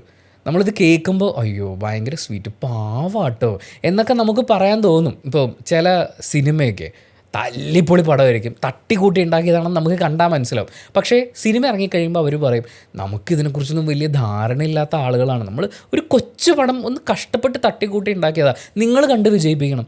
എനിക്കതിൻ്റെ ആവശ്യമില്ല. എനിക്ക് വേണ്ടി നന്നായ പണി അറിയാവുന്ന ആളുകൾ, നല്ല എൻ്റർടൈൻമെൻറ്റ് വാല്യൂ ഉള്ള, ഞാൻ കൊടുക്കുന്ന കാശിന് ഇരട്ടി മൂല്യം തരുന്നൊരു സിനിമ ഉണ്ടാക്കി വെച്ചിട്ടുണ്ട്, ഞാനത് കണ്ടോളാന്നേ. എനിക്ക് വാല്യൂ കിട്ടുന്നുണ്ടല്ലോ, എനിക്ക് തിരിച്ച് ഉപയോഗം ഉണ്ടാകുന്നുണ്ടല്ലോ. രാഷ്ട്രീയം അറിയാവുന്ന ആളുകൾ മത്സരിക്കുന്നുണ്ടെങ്കിൽ അവർ ജയിക്കട്ടെ, അവർ ജയിച്ച് ഈ മണ്ഡലത്തിന് ഭാവിയിലും ഗുണകരമാവുന്ന കാര്യങ്ങൾ ചെയ്യട്ടെ. അല്ലാതെ രാഷ്ട്രീയം അറിയാത്ത ഒരാളെ എന്തിനാണ്, ഫുട്ബോൾ കളി അറിയാത്ത ഒരാളെ ഞാൻ ഒരു ഇൻ്റർനാഷണൽ മത്സരത്തിന് വേണ്ടിയിട്ട് ഉണ്ടാക്കുന്ന ഒരു ടീമിലേക്ക് ഞാൻ എടുക്കുമോ? എന്ത് കാര്യത്തിന് ടീമിനെ തോപ്പിക്കാനാണ്? പിന്നെ ഒരു മണ്ഡലത്തിൽ ഇപ്പോൾ ഈ ഇലക്ഷൻ കഴിഞ്ഞ് അവർ MLA ആവുന്നു, അവിടെ മറ്റ് ഒരുപാട് ജനപ്രതിനിധികളുണ്ടാവും, പല തട്ടുകളിൽ വരുന്ന ജനപ്രതിനിധികൾ, ഉദ്യോഗസ്ഥരുണ്ടാവും, സർക്കാർ ഉദ്യോഗസ്ഥരുണ്ട്. ഇവരെല്ലാവരും കൂടി നിന്നൊരു കാര്യം ചെയ്യുമ്പോൾ ഇതിനിടയിൽ ഒരാൾ വന്നിട്ട് മെയിൻ തീരുമാനം എടുക്കേണ്ട ആൾ ഞാനാണ്, പക്ഷേ എനിക്കിതിനെക്കുറിച്ച് വലിയ ധാരണയൊന്നുമില്ല, നിങ്ങൾ എന്താ ചായ്ക്കോ എന്ന് പറയാൻ വേണ്ടിയിട്ട് നമുക്കിവിടെ ഒരാളെ വേണ്ട. എല്ലാവരും തെക്കോട്ട് പോകുന്നതാണ് നല്ലതെന്ന് പറയുമ്പോൾ തെക്കിനേക്കാൾ നല്ലത് വടക്കാണ് ഹേ എന്ന് ചിന്തിക്കാൻ പറ്റുന്ന, അല്ലെങ്കിൽ തെക്കും വടക്കും പോകുന്നതിൻ്റെ ബെനിഫിറ്റ്സ് എന്താണ്, ഇത് രാഷ്ട്രീയപരമായി ചിന്തിക്കുന്ന, ജനങ്ങൾക്ക് ഉപകാരമാവുന്ന രീതിയിൽ ചിന്തിക്കാൻ പറ്റുന്ന ഒരാൾ മതി. പിന്നെ ഈ ആത്മാർത്ഥതയെ ഞാൻ നമിക്കുകയാണ് കേട്ടോ. കാരണം ഇപ്രാവശ്യം ഇലക്ഷന് മത്സരിക്കുന്ന പല ആളുകളുടെയും പേര് കേൾക്കുമ്പോൾ രാഷ്ട്രീയം എന്ന് അവർ തെറ്റാതെ എഴുതുമോ എന്ന് പോലും എനിക്ക് സംശയം തോന്നിയിട്ടുള്ള ആളുകളുണ്ട്. ആ ആളുകൾ ഇലക്ഷന് വന്ന് മത്സരിച്ച് ജയിച്ചിട്ട് ജനങ്ങൾക്ക് എന്താണ് ഇതിൽ നിന്ന് കിട്ടാൻ പോകുന്നത്? ഒരു പാർട്ടി ഒരു പ്രമുഖ തല കൊണ്ടുവന്ന് വെക്കുന്നു, ആ തലയ്ക്ക് എല്ലാവരും വോട്ട് ചെയ്യുന്നു, ചിലപ്പോൾ ആ പാർട്ടിക്ക് ഒരു സീറ്റ് കിട്ടും. അതിനപ്പുറത്തേക്ക് ആ മണ്ഡലത്തിലെ ജനങ്ങൾക്ക് എന്താണ് കിട്ടുക? ഈ മണ്ഡലത്തിനെക്കുറിച്ച് അവർക്ക് എന്താണ് അറിയുക? കേരളത്തിലെ രാഷ്ട്രീയ സാഹചര്യങ്ങളെക്കുറിച്ച് അവർക്ക് എന്താണ് അറിയുക? പിന്നെ കുറേ ആളുകളുണ്ട്, പ്രധാനമന്ത്രീനെ കണ്ടില്ലേ, എനിക്ക് വോട്ട് ചെയ്യണം. അതിന് തനിക്കെന്തിനോട് വോട്ട് ചെയ്യണം? പുള്ളി മത്സരിക്കുകയാണെങ്കിൽ ഞങ്ങൾ വേണമെങ്കിൽ പുള്ളിയുടെ ഒരു കഴിവൊക്കെ വിലയിരുത്തിയിട്ട് വേണമെങ്കിൽ വോട്ട് ചെയ്യാം. നിങ്ങൾക്ക് എന്തിനാണ് വോട്ട് ചെയ്യണം? നിങ്ങൾ നിങ്ങളുടെ കാര്യം പറയൂ. അല്ല ഞാൻ പ്രധാനമന്ത്രി എൻ്റെ മണ്ഡലത്തിലൊക്കെ വരും, അപ്പോൾ എനിക്ക് അതിന് ഞാനെന്ത് വേണം എന്ന് നമ്മൾ ചോദിച്ചു തുടങ്ങണം. ഇപ്പോൾ പ്രധാനമന്ത്രി മാത്രമല്ല, മുഖ്യമന്ത്രി ആണെങ്കിലും നമ്മൾ വ്യക്തികളെ മനസ്സിലാക്കി അവർക്ക് രാഷ്ട്രീയത്തിലുള്ള എക്സ്പീരിയൻസ് എന്താണ്, അവർക്ക് ഈ മണ്ഡലത്തിന് എന്ത് ചെയ്യാൻ പറ്റും, ഇത് മനസ്സിലാക്കിയിട്ട് വോട്ട് ചെയ്യണം. അപ്പോൾ ഗൈസ് നമുക്ക് അടുത്ത റീലിലേക്ക് പോവാം. പക്ഷെ ഇപ്പൊ വേറൊരു പാരലൽ ആയിട്ടുള്ള ഒരു മൂവ്മെന്റ് ഉണ്ട്, which is of the trad wife, traditional wife concept, you stay at home, look after children. അതിൽ എന്താണ് തെറ്റ് എന്ന് പറയുന്ന കുറെ സ്ത്രീകളും കുറെ ഇൻഫ്ലുവൻസേഴ്സും ഉണ്ട്, ആൻഡ് അതിലൂടെ ഉപജീവനം ഉണ്ടാക്കുന്ന ഇൻഫ്ലുവൻസേഴ്സും ഉണ്ട്. അതിനെ കുറിച്ച് എന്താണ് പറയാനുള്ളത്? അത് യഥാർത്ഥ ചോയ്സ് ആണോ എന്നുള്ളതാണ് പ്രശ്നം. അപ്പൊ അതിനെ തിരിച്ചറിയാനുള്ള ടൂള് കിട്ടുന്നില്ല. ഒരു വശത്തൂടെ ഈ പറഞ്ഞ പോലെ വിമൻസ് മൂവ്മെന്റ് ശക്തമാകുന്നത് കൊണ്ടും കൂടിയാണ് മറുവശത്ത് ട്രഡീഷൻ പിടിച്ചു നിർത്താൻ വേണ്ടിയുള്ള ശ്രമങ്ങളാണ്. ഒരു സംഭവം ചേഞ്ച് ചെയ്ത് വരുമ്പോൾ, ട്രാൻസ്ഫോം ഇതായി വരുന്ന സമയത്ത് മറുവശത്ത് മാക്സിമം പിടിച്ചു നിർത്താൻ നോക്കും. ഇതൊക്കെ കോൺഷ്യസ് ആയിട്ടുള്ള എഫേർട്ടും പാട്രിയാർക്കിയുടെ തന്നെ അതിനകത്ത് ഉണ്ടാകുമായിരിക്കും. പക്ഷെ എല്ലാവരും ഇതിന്റെ ഏജന്റ് ആകുന്നവരത് തിരിച്ചറിഞ്ഞുകൊണ്ടാവണമെന്നൊന്നുമില്ല. എപ്പോഴും പറയുമല്ലോ, അടുത്തിടയ്ക്ക് എന്നോട് ഒരാൾ പേഴ്സണൽ ഒരു ടോക്കിൽ ചോദിച്ചു, സ്ത്രീകൾ ഭയങ്കര ഉയർന്നവരല്ലേ, എന്തിനാ ഇങ്ങനെ ചിന്തിക്കുന്നത്? സ്ത്രീകൾ കുറച്ച് ഹയർ ലെവലിൽ നമുക്ക് കണ്ടുകൂടെ എന്ന് പറയുമ്പോൾ അതൊരു സങ്കല്പം മാത്രമാണല്ലോ. സ്ത്രീകൾ ദേവിയാണ്, അമ്മയാണ് എന്നൊക്കെ പറയുന്ന ആ രീതിയിൽ ഇങ്ങനെ പറഞ്ഞ് ഇല്ലാത്ത വാല്യൂസ് ഉണ്ടാക്കി വെച്ചിട്ടാണ് ഇതിനെ കൊണ്ട് നടന്നുകൊണ്ടിരിക്കുന്നത്. നമ്മൾ മുമ്പും പറഞ്ഞിട്ടുള്ളൊരു സാധനമാണ് ഈ അടിച്ചേൽപ്പിക്കപ്പെടുന്ന മഹത്വവൽക്കരണങ്ങൾ എന്ന് പറയുന്നത്. അതൊരു വലിയ ബാധ്യതയാണ്. ആ ബാധ്യതകൾ അത് ഭയങ്കര പ്രശ്നം ഉണ്ടാക്കും. നമുക്ക് അതിനെക്കുറിച്ച് പറയുന്നതിന് മുമ്പ് ഇതുമായി ബന്ധപ്പെട്ട് ഇതിൻ്റെ ഒരു റിയൽ എക്സ്പീരിയൻസിലൂടെ കടന്നുപോയ ഒരാൾക്ക് പറയാനുള്ളത് കേൾക്കാം, എന്നിട്ട് ബാക്കി സംസാരിക്കാം. ഞാൻ ആദ്യമായിട്ട് അമ്മയായ സമയത്ത് I always have this guilt of thinking that I am not enough. ഞാനിങ്ങനെ പരിപാടിക്ക് പോകുന്നുണ്ട്, തിരിച്ചു വരുമ്പോൾ ജനമന കാണും. അപ്പൊ ആ സമയത്ത് ലൈക്ക് ജനമ. അപ്പൊ എനിക്ക് തോന്നുന്നു ആ സോഷ്യൽ കണ്ടീഷനിങ്ങിന്റെ ഭാഗമായിട്ട് I always thought that I was not good enough as a mother. സാധാരണ അമ്മമാര് അവർക്ക് ഫുഡ് ഉണ്ടാക്കുന്നുണ്ട്, ഒരു യൂഷ്വൽ സ്ട്രക്ചറിലുള്ള ഒരു ആളല്ല ഞാൻ. I go out, I Singh, അവിടെ നിന്ന് മണി ഏൺ ചെയ്ത് കൊണ്ടുവന്ന് then I provide. So it was very tough for me to accept that okay ഇതും feasible ആണ്, ഇതും മദർഹുഡ് ആണ് എന്നുള്ള ആ ഒരു അപ്രോച്ചിലോട്ട് വളരെ റീസെന്റ് ഞാൻ വന്നു. അപ്പൊ അതിനുശേഷം എനിക്കിത് പറ്റുന്നില്ല Ranju. Like it is very tough. Like എനിക്കാണെങ്കിൽ റുട്ടീൻ ജോബ് എന്ന് പറയുന്നത് കുക്കിംഗ് ആണെങ്കിൽ പോലും എനിക്ക് കുറച്ച് കഴിഞ്ഞാൽ എനിക്ക് പറ്റൂല. ബിറ്റ്വീൻ ഡൂയിങ് ഷോസ് അതെ. അപ്പം കൊച്ചിയിൽ ആരും ഉണ്ടായിരുന്നില്ല. അപ്പൊ ഞാൻ എന്റെ ഫ്രണ്ട്സിന്റെ അടുത്ത് സനമനെ ഏൽപ്പിച്ചിട്ടാണ് മറ്റേ ഷോന് പോയി തിരിച്ചു വരും. പിന്നെയും ഷോന് പോയി തിരിച്ച് വന്നത് കൂടാണ്ട് രാവിലെ എണീച്ചിട്ട് എന്തുണ്ടാക്കണം, അവളെ സ്കൂളിൽ പറഞ്ഞു വിടണം, ഈ സാധനങ്ങളൊക്കെ. Like I couldn't take it. Really? I actually wanted to jump from the balcony one day. Let me freeze here. This thought is very, very potent. It you know. And we're talking about a fully successful Sayonara in the public eye. That's the. Fully successful. From the outside perspective, നോക്കുമ്പോൾ, but people don't understand the kind of things you have to juggle. ഞാൻ ഒരുപാട് ആൾക്കാർ പറഞ്ഞു കേട്ടിട്ടുണ്ട്. അതായത് അമ്മയായ ആദ്യത്തെ കുറച്ച് നാൾ സ്വയം തോന്നും ഞാനൊരു നല്ല അമ്മയല്ലേ, എനിക്ക് എൻ്റെ കുഞ്ഞിനെ നോക്കാൻ പറ്റില്ല. ആദ്യത്തെ കുഞ്ഞുണ്ടാകുന്ന സമയത്ത്, കാരണം നമ്മുടെ സൊസൈറ്റി നമുക്ക് ചെറിയ ചെറിയ പരിപാടികളിൽ തുടങ്ങാം. സിനിമ നമ്മളെ പഠിപ്പിക്കുന്നത് ഒരു അമ്മയായി കഴിഞ്ഞാൽ അമ്മ കുഞ്ഞിനെ എങ്ങനെയാണ് കൊണ്ടു നടക്കുന്നതെന്ന് സിനിമയിലും സീരിയലിലൊക്കെ ഇവർ ഉണ്ടാക്കി വെക്കുന്ന ഒരു മാതൃകയുണ്ട്. ഇത് ഒരുപാട് ആളുകൾക്ക് അച്ചീവ് ചെയ്യാൻ പറ്റാത്തൊരു മാതൃകയാണ്. അത് കഴിഞ്ഞ് നമ്മുടെ അമ്മമാർ, അമ്മൂമ്മമാർ ഇവരൊക്കെ പറഞ്ഞുണ്ടാക്കുന്നൊരു സാധനം, പിന്നെ അമ്മമാർക്ക് നമ്മൾ അടിച്ചേൽപ്പിച്ച് കൊടുത്തിരിക്കുന്ന ഒരു മാഹാത്മ്യമുണ്ട്. അതായത് ഒരു അമ്മ എന്ന് പറഞ്ഞാൽ ഇങ്ങനെയാണ്, അവൾ സർമ്മം സഹയാണ്, കുഞ്ഞിന് വേണ്ടി എന്തും ത്യജിക്കുന്ന, സ്വന്തം ലൈഫ് എന്ന് പറയുന്നൊരു സാധനമില്ലാത്ത ആ ഒരു രീതിയിലൊക്കെ നമ്മളിതിനെ വരച്ച് വെച്ചിട്ടുണ്ട്. അതിലേക്ക്, ആ ലൈനിലേക്ക് വന്ന് വീഴാൻ വേണ്ടിയിട്ട് ചക്രശ്വാസം വലിക്കുന്ന സ്ത്രീകളുണ്ട്. കാരണം സ്വന്തമായ ഒരു കരിയർ ബിൽഡ് ചെയ്ത് അത് സ്ട്രോങ് ആയി മുന്നോട്ട് കൊണ്ടുപോകുന്ന സയനോരയെ പോലെ ഒരാളെ സംബന്ധിച്ച് ഒരു ട്രഡീഷണൽ വൈഫ് ആവണ്ടെന്ന് അവർ തീരുമാനിച്ചാൽ അത്രേ ഉള്ളൂ. അതിൻ്റെ അത് വേറെ ചോദ്യമൊന്നുമില്ല. അവരവരുടെ കുഞ്ഞിനെ ഉപേക്ഷിക്കുകയല്ലല്ലോ ചെയ്ത്. പക്ഷേ ഒരമ്മ കുഞ്ഞുണ്ടായി കഴിഞ്ഞാൽ അവരുടെ കരിയർ ഉപേക്ഷിക്കുന്നു, ലോകത്തുള്ള മറ്റൊന്നിനെക്കുറിച്ചും ചിന്തിക്കാതാവുന്നു. കുഞ്ഞിന് ഭക്ഷണം ഉണ്ടാക്കി കൊടുക്കുക, കുഞ്ഞിൻ്റെ തുണി അലക്കുക, കുഞ്ഞിൻ്റെ പുറകെ നടക്കുക എന്ന് പറയുന്നതാണ് കുറേ വർഷത്തോളം ഇവർ കണ്ടിന്യൂസ് ചെയ്യേണ്ടത് എന്ന് പറയുന്നൊരു സാധനമുണ്ട്. അതിൻ്റെ ആ ഒരു ലൈനിൻ്റെ അപ്പുറം ഇപ്പുറം നിൽക്കുന്ന എല്ലാ ആൾക്കാരും മോശം അമ്മമാരാണ് എന്ന് സിനിമകളടക്കം വരച്ച് കാണിച്ചിട്ടുണ്ട്. ആ സ്ട്രഗിളിൻ്റെ ഭാഗമായിട്ടാണ് പിന്നെ നമ്മളിപ്പോൾ സെലിബ്രേറ്റ് ചെയ്തുകൊണ്ടിരിക്കുന്ന ഈ ട്രാഡ് വൈഫ്, ആ ഒരു ടേം നമ്മളിപ്പോൾ കേട്ടല്ലോ. Trad wife is A woman who advocates for and practice strict traditional gender roles, prioritizing homemaking, cooking and child rearing over having a career. അതായത് സ്വന്തം കരിയറിനെ കുറിച്ച് ചിന്തിക്കുക, സ്വന്തം വിദ്യാഭ്യാസം, സ്വന്തം വളർച്ച എന്ന് പറയുന്നതിൽ നിന്ന് മാറി കുടുംബത്തിന് വെച്ചു വിളമ്പി കൊടുക്കുക, വീടൊക്കെ വൃത്തിയാക്കിയിടുക, പിള്ളേരെ നോക്കി വീട്ടിലിരിക്കുക എന്ന് പറയുന്ന നമ്മുടെ ആ ഒരു ട്രഡീഷണൽ വൈഫ് സങ്കല്പം. ആ സങ്കല്പത്തിനെ ഇപ്പോൾ ഒരുപാട് മോണറ്റൈസ് ചെയ്യുന്നത് നമുക്ക് കാണാൻ പറ്റും. അല്ലെങ്കിൽ ആ ലൈഫ് സ്റ്റൈലിനെ ഒരുപാട് സോഷ്യൽ മീഡിയ കണ്ടൻറ് ക്രിയേറ്റേഴ്സ് ഇപ്പോൾ ചെയ്ത് കാണിക്കാറുണ്ട്. രാവിലെ എണീറ്റ് ഭർത്താവിൻ്റെ കാല് തൊട്ട് തൊഴുന്ന ആൾക്കാർ മുതൽ രാവിലത്തേക്ക് ഭക്ഷണം ഉണ്ടാക്കുന്നു, ഉച്ചയ്ക്ക് പിന്നെ പിള്ളേരെ സ്കൂളിൽ വിടാനുള്ള ബുദ്ധിമുട്ടുകൾ, അവരുടെ കാര്യങ്ങൾ നോക്കുന്നു, അവർക്ക് വേണ്ടി ഓരോ കാര്യങ്ങളും ചെയ്യുന്നു. അങ്ങനെ ഒരു ദിവസം തള്ളി നീക്കിയിട്ട് വളരെ സാറ്റിസ്ഫൈഡ് ആയിട്ടുള്ള മുഖങ്ങളുമായി വന്നിരിക്കുന്ന ആളുകളുണ്ട്. അത് അവരുടെ ലൈഫാണ്, അവരത് എൻജോയ് ചെയ്യുന്നു. അവർ എൻജോയ് ചെയ്യുന്ന ഒരു ലൈഫ് ബാക്കിയുള്ളവരുടെ മുന്നിൽ കാണിക്കുന്നു. പക്ഷേ ഇവിടുത്തെ പ്രശ്നം എന്ന് പറയുന്നത്, നമ്മൾ ഇതിൻ്റെയൊക്കെ കമൻറ്റ് ബോക്സിലേക്ക് പോയി കഴിഞ്ഞാൽ ഇതൊക്കെയാണ് ലൈഫ്, ഇതൊക്കെയാണ് വൈഫ്, ഇങ്ങനെ ആയിരിക്കണം ഒരു വീട്ടമ്മയാണെങ്കിൽ എന്ന് പറഞ്ഞു വെക്കുന്ന ഒരു പരിപാടി ഉണ്ടല്ലോ. ഇങ്ങനെ പോയില്ലെങ്കിൽ, അല്ലെങ്കിൽ ഇങ്ങനെ അല്ല ജീവിക്കുന്നെങ്കിൽ നിങ്ങളെന്തോ കുറവുള്ള ആളാണ്, നിങ്ങൾ അംഗീകരിക്കപ്പെടില്ല ഒരു സ്ത്രീ എന്ന നിലയിലോ അമ്മ എന്ന നിലയിലോ. അങ്ങനെ സെലിബ്രേറ്റ് ചെയ്യപ്പെടുന്ന സമയത്ത്, ഇത്തരം കണ്ടൻറ് ക്രിയേറ്റേഴ്സും സെലിബ്രേറ്റ് ചെയ്യപ്പെടുന്ന സമയത്ത്, ഇങ്ങനെ അല്ലാത്ത സ്വന്തം കരിയർ ഫോക്കസ് ചെയ്യുന്ന സ്ത്രീകളുടെ ഉള്ളിൽ ഇതുണ്ടാക്കുന്നൊരു ഗിൽറ്റുണ്ട്. അത് അതിഭീകരമാണ്. മാത്രമല്ല ഇത്തരം കണ്ടൻറ്റുകളൊക്കെ കൺസ്യൂം ചെയ്യുന്ന കുറച്ച് പ്രായമായിട്ടുള്ള അമ്മമാരൊക്കെ ഇല്ലേ, അവരുടെ മനസ്സിൽ ഓൾറെഡി കിടക്കുന്ന സങ്കല്പം ഇതിവിടെ ഭയങ്കര അടിപൊളിയായിട്ട് ചെയ്യുന്നു എന്ന് പറയുന്നത് വേറൊരാൾ കാണിച്ചു വെക്കുന്നത് കാണുകയാണ്. അതായത് TV സീരിയൽ കണ്ടുകൊണ്ടിരിക്കുന്ന പോലെയാണ്. അപ്പോൾ ഇതിങ്ങനെ ഒരുപാട് കൺസ്യൂം ചെയ്ത് കഴിയുമ്പോൾ ഈ ബ്രാക്കറ്റിനുള്ളിൽ നിൽക്കാത്ത തൻ്റെ മകളെയോ മരുമകളെയോ ഒക്കെ എന്തും പറയാം എന്ന് പറയുന്നൊരു ചിന്തയിലേക്ക് വരും. അവരെ ഒരുപാട് ഉപദേശിക്കാൻ തുടങ്ങും, നിനക്ക് ഇതുപോലെ ആയിക്കൂടെ എന്ന് പറയാൻ തുടങ്ങും. ഇതൊക്കെ ക്രിയേറ്റ് ചെയ്യുന്ന പ്രഷർ ഉണ്ടല്ലോ, അത് സൈനോരെ പറഞ്ഞില്ലേ, എനിക്ക് ആ ഫ്ലാറ്റിൽ നിന്ന് ചാടിയാലോ എന്ന് വരെ തോന്നിപ്പോയി എന്ന് പറയുന്നത് വെറുതെ ഒന്നുമല്ല. ഇത്രയും സോഷ്യൽ പ്രഷറാണ് ഒരു സ്ത്രീയുടെ മേൽ വന്ന് വീഴുന്നത്. നമ്മളിവിടെ ഇപ്പോൾ സൈനോരയുടെ കാര്യം മാത്രം എടുത്ത് നോക്കിയാൽ, ഒരു കുഞ്ഞുണ്ടാകുമ്പോൾ സൈനോര ഒരു സിംഗിൾ പേരൻ്റാണ്. ഇനിയിപ്പോൾ 2 പേരുമുണ്ട് എന്നാണെങ്കിൽ കുട്ടിയുടെ ഉത്തരവാദിത്തം അങ്ങോട്ടും ഇങ്ങോട്ടും വെച്ച് മാറിയിട്ട് വർക്കിംഗ് ആയിട്ടുള്ളൊരു അമ്മയാണെങ്കിൽ, ജോലിക്ക് പോകുന്നൊരു അമ്മയാണ്, അല്ലെങ്കിൽ ഇപ്പോൾ ജോലിയായിട്ടായിരിക്കില്ല, അവരൊരു കരിയർ ബിൽഡ് ചെയ്തുകൊണ്ടിരിക്കുകയായിരിക്കും. അപ്പോൾ അത് ഇടയ്ക്ക് വെച്ച് നിർത്തി പോയി കഴിഞ്ഞാൽ വീണ്ടും സ്ക്രാച്ച് ചെയ്ത് സ്റ്റാർട്ട് ചെയ്യാന്ന് പറയുന്നത് വലിയ എഫേർട്ടാണ്. അപ്പോൾ കുഞ്ഞിൻ്റെ കാര്യങ്ങളൊക്കെ അവിടെ നടക്കുന്നുണ്ട്. പക്ഷേ സ്വന്തം കരിയറിന് ഇമ്പോർട്ടൻസ് കൊടുക്കുന്ന ഒരമ്മ എന്ന് പറയുമ്പോൾ, അല്ലെങ്കിൽ രാവിലെ തൊട്ട് വൈകുന്നേരം വരെ ജോലിക്ക് പോയി അത് കഴിഞ്ഞ് വീട്ടിൽ വന്ന് കുഞ്ഞിൻ്റെ കാര്യങ്ങൾ നോക്കി അങ്ങനെ പോകുന്നൊരു സ്ത്രീയെ നമ്മൾ ഈ മറ്റേ മാതൃസങ്കല്പത്തിൻ്റെ ഉള്ളിലേക്ക് വെച്ചിട്ടെടുത്ത് പൂജിക്കുകയൊന്നുമില്ല. പൂജിക്കുന്ന കാര്യം പോട്ടെ, ഒരു അപ്രിസിയേഷൻ പോലും ഉണ്ടാവില്ല. പക്ഷേ അതേസമയം മറ്റെല്ലാം മാറ്റി വെച്ച് കുഞ്ഞിന് ചോറ് കൊടുക്കുന്ന ഒരു വീഡിയോ ഒക്കെ വെച്ചിട്ട് അല്ലെങ്കിൽ അതിന് കുറച്ചൊരു സെൻറ്റി പാട്ടൊക്കെ ഇട്ട് കൊടുത്തു കഴിഞ്ഞാൽ സ്വാഭാവികമായും നമ്മുടെ നാട്ടിലെ ആളുകൾ മുഴുവൻ നല്ലൊരമ്മ, ഒരു പെണ്ണിനെ വേണം എനിക്ക് കല്യാണം കഴിക്കാൻ, എൻ്റെ കുഞ്ഞുങ്ങളെ നോക്കാൻ എന്ന് പറയുന്ന രീതിയിൽ സെലിബ്രേറ്റ് ചെയ്യുന്ന അപ്രിഷ്യേറ്റ് ചെയ്യുന്ന ആൾക്കാരുണ്ടാവും. നിങ്ങൾ സെലിബ്രേറ്റ് ചെയ്യുമൊന്നും വേണ്ട, അപ്രിഷ്യേറ്റും ചെയ്യേണ്ട, പ്രഷറൈസ് ചെയ്യാതിരുന്നൂടെ. ഈ പറയുന്ന ഒരു ട്രഡീഷണൽ കൺസെപ്റ്റിനുള്ളിൽ നിന്നില്ലെങ്കിൽ വില കൊടുക്കാതിരിക്കുക എന്ന് പറയുന്നത്, അല്ലെങ്കിൽ താഴ്ത്തി കെട്ടുക എന്ന് പറയുന്നത്, ഒരുപാട് വർക്കിംഗ് ആയിട്ടുള്ള സ്വന്തം കരിയറിനും ജീവിതത്തിനും ഇമ്പോർട്ടൻസ് കൊടുക്കുന്ന സ്ത്രീകൾക്ക് ഉണ്ടാക്കി കൊടുക്കുന്ന പ്രഷർ അതിഭീകരമാണ്. കുഞ്ഞുങ്ങളുടെ കാര്യം അവർ നോക്കിക്കോളും. They know how to handle. നമുക്കിനി അടുത്ത റീലിലേക്ക് പോവാം. എല്ലാവരും ഇത് കാണണം കേട്ടോ.